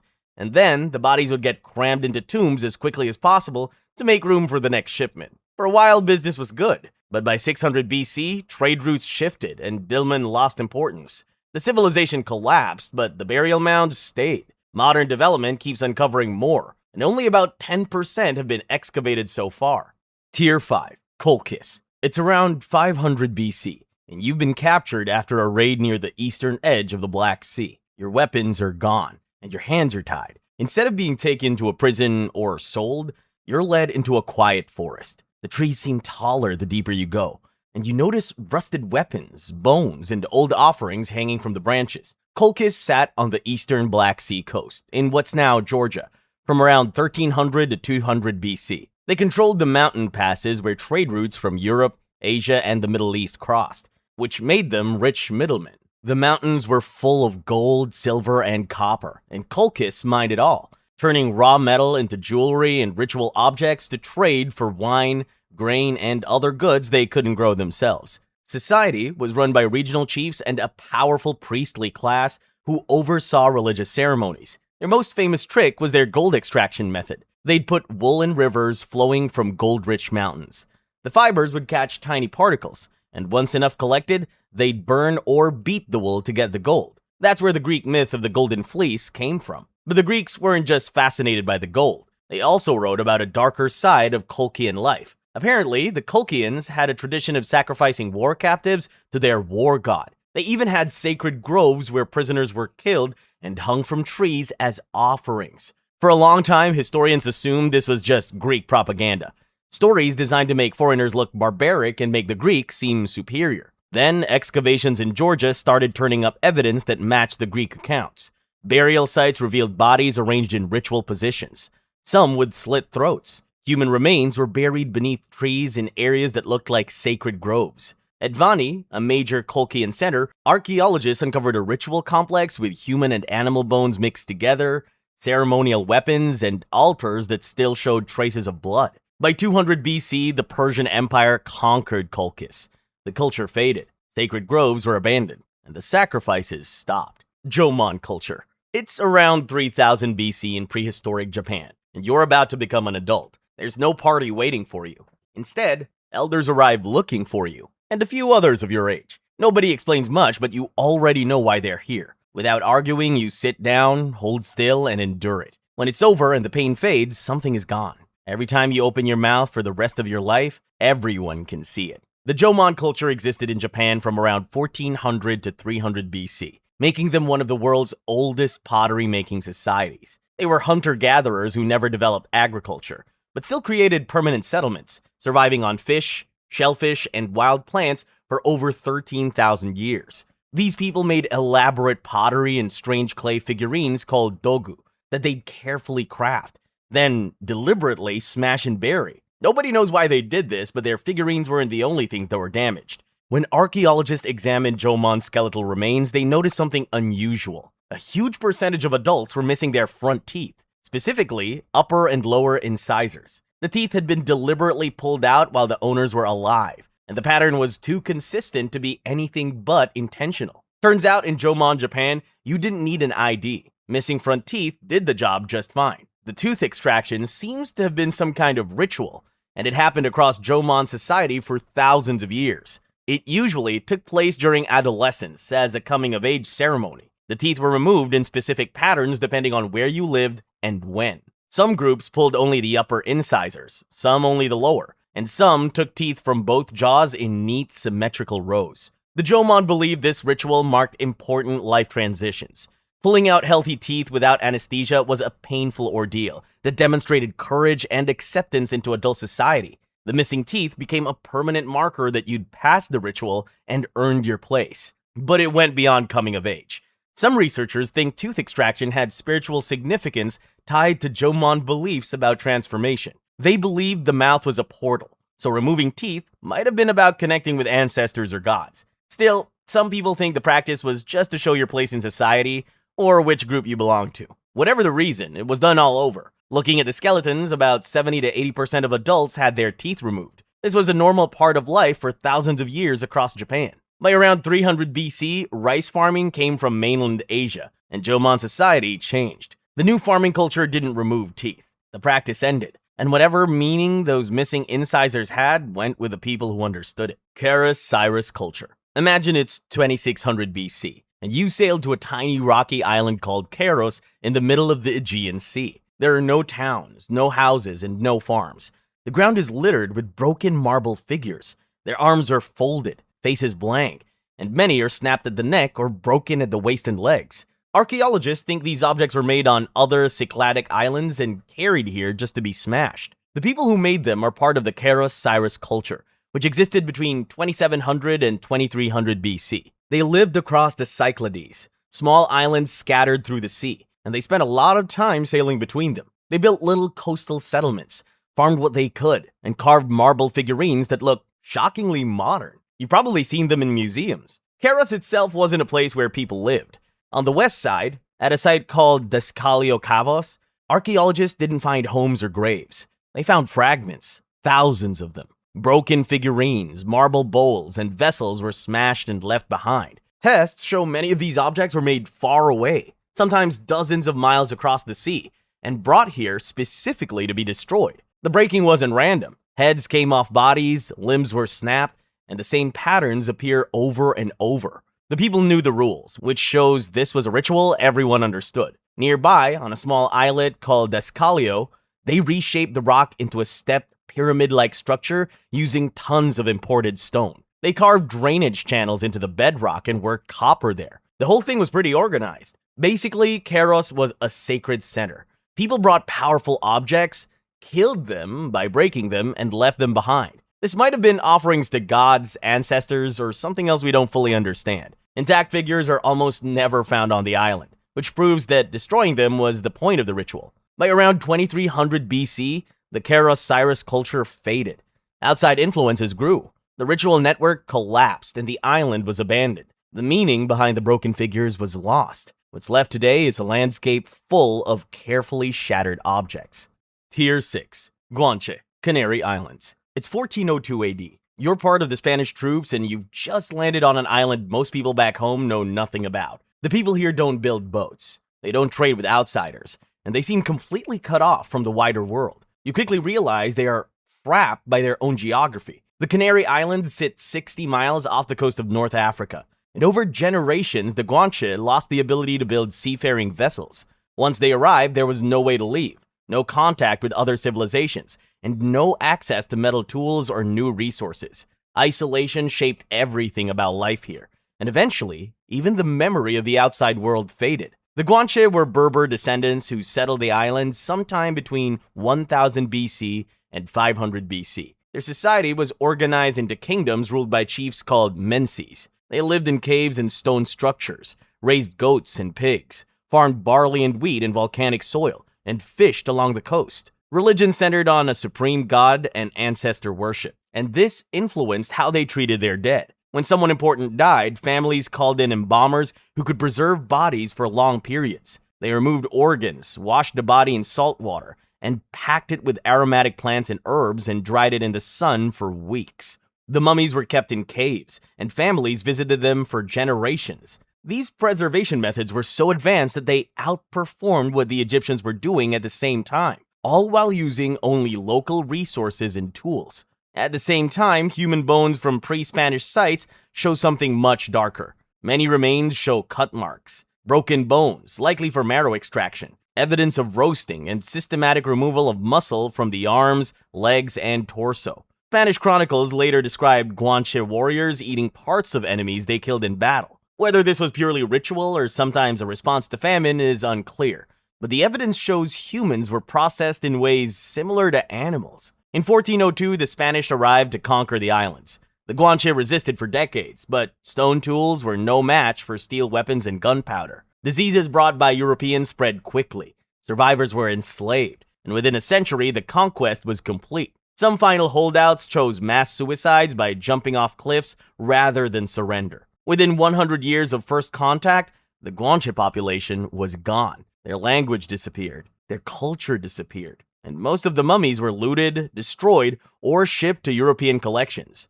A few survived and are now held in museums. Kukuten Tripiana. You're a villager in what's now Ukraine around 4000 BC, living in a 2-story house in a settlement of hundreds of families arranged in perfect circles. Life has been good here for decades. Crops grow well, livestock are healthy. Overall, your community is thriving. And one day, the elders announce it's time. Time for what? You're not entirely sure. But everyone starts preparing. You watch your neighbors carefully pack certain belongings while leaving others behind. And you notice some of the older members of your community aren't packing anything at all. The Cucuteni Tripiana culture existed across Ukraine, Romania, and Moldova from around 5500 to 2750 BC. At their peak, around 4000 BC, they built some of the world's largest Stone Age settlements. Villages with hundreds of 2-story houses arranged in perfect circles, some holding over 15,000 people. They made elaborately painted pottery, worked copper into tools, practiced organized agriculture, and raised cattle and sheep. Their society had specialized craftspeople and religious leaders way ahead of most cultures at the time. Instead, they found something strange. Every house in these settlements had burned at roughly the same time. The fires were so intense, they baked the clay walls into ceramic. Walls collapsed inward, roofs caved in, but inside, pottery and tools were still in place. No signs of looting, no evidence of a rushed escape. So, if it wasn't an accident and it wasn't an attack, what was it? The burns were too consistent across entire settlements to be random. It looked deliberate, organized. But that raises the obvious question. Why would a community burn down its own village? Then, archaeologists found human remains inside some of the houses.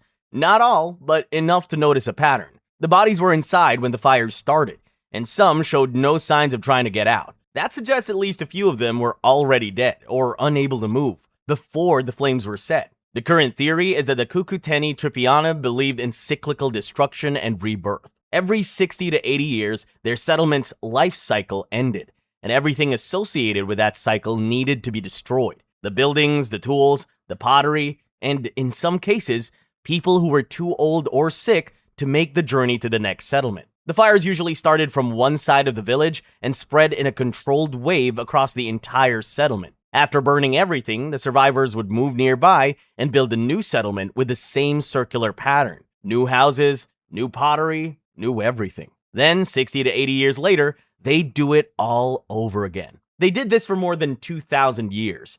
Eventually, around 2750 BC, the culture declined, likely because of climate pressure, steppe migrations, internal strain, or some combination of all three. What remains today are dozens of intentionally burned settlements scattered across Eastern Europe. Dorset culture. It's 1500 AD, and you're an Inuit hunter in northern Canada, tracking caribou when you come across a stone shelter you don't recognize. You step inside and see tools laid out and half-finished ivory carvings on a work surface.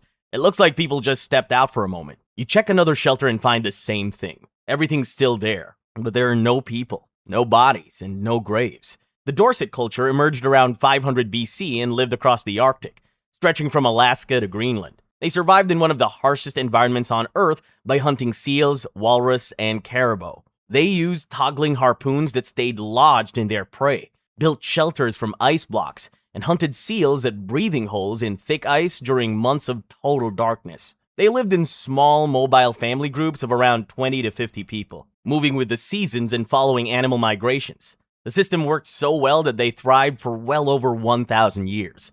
Then, around 1000 AD, they just vanished. Across sites spread over thousands of miles, archaeologists found shelters that looked like they'd been recently occupied. It all points to communities that left their homes and never returned. Yet no one knows exactly what happened. The Thule people, ancestors of modern Inuit, moved into the Arctic around the same time the Dorset disappeared. Some researchers have suggested there may have been conflict between the two groups, but there are no battle sites, no mass graves, no weapons lodged in bones, and no clear signs of warfare. If violence was the cause, there's little physical evidence to support it. Climate change is another theory. Around 1000 AD, the medieval warm period shifted Arctic ice patterns and likely affected seal populations the Dorset depended on. It's possible hunting became harder. The issue is that climate decline usually shows up gradually, with shrinking settlements or signs of stress over time. Dorset sites don't really show that. Instead, they suggest ordinary activity that simply stopped. Disease has also been considered as a potential explanation. Maybe the Thule brought an illness with them, and it spread fast through small Dorset communities. In that scenario, people could have died in their shelters before anyone had the chance to bury them. And over time, Arctic scavengers and shifting ground erased the remains. The problem with this line of thinking is that even epidemics usually leave skeletal evidence, and researchers have not found large numbers of Dorset remains from this period. Some researchers point to starvation during especially harsh winters. If sea ice shifted and hunting failed, entire family groups could have been trapped without enough food. Over time, scavengers in the freeze-thaw cycle could have scattered and broken down the bodies. That would help explain the abandoned sites, but it still relies on conditions lining up across a massive region, and the archaeological record does not clearly show a long, drawn-out collapse. Then there's the DNA. When researchers tested modern Inuit populations, they didn't find Dorset genetic markers. That tells us the Dorset weren't absorbed, and they didn't leave descendants behind.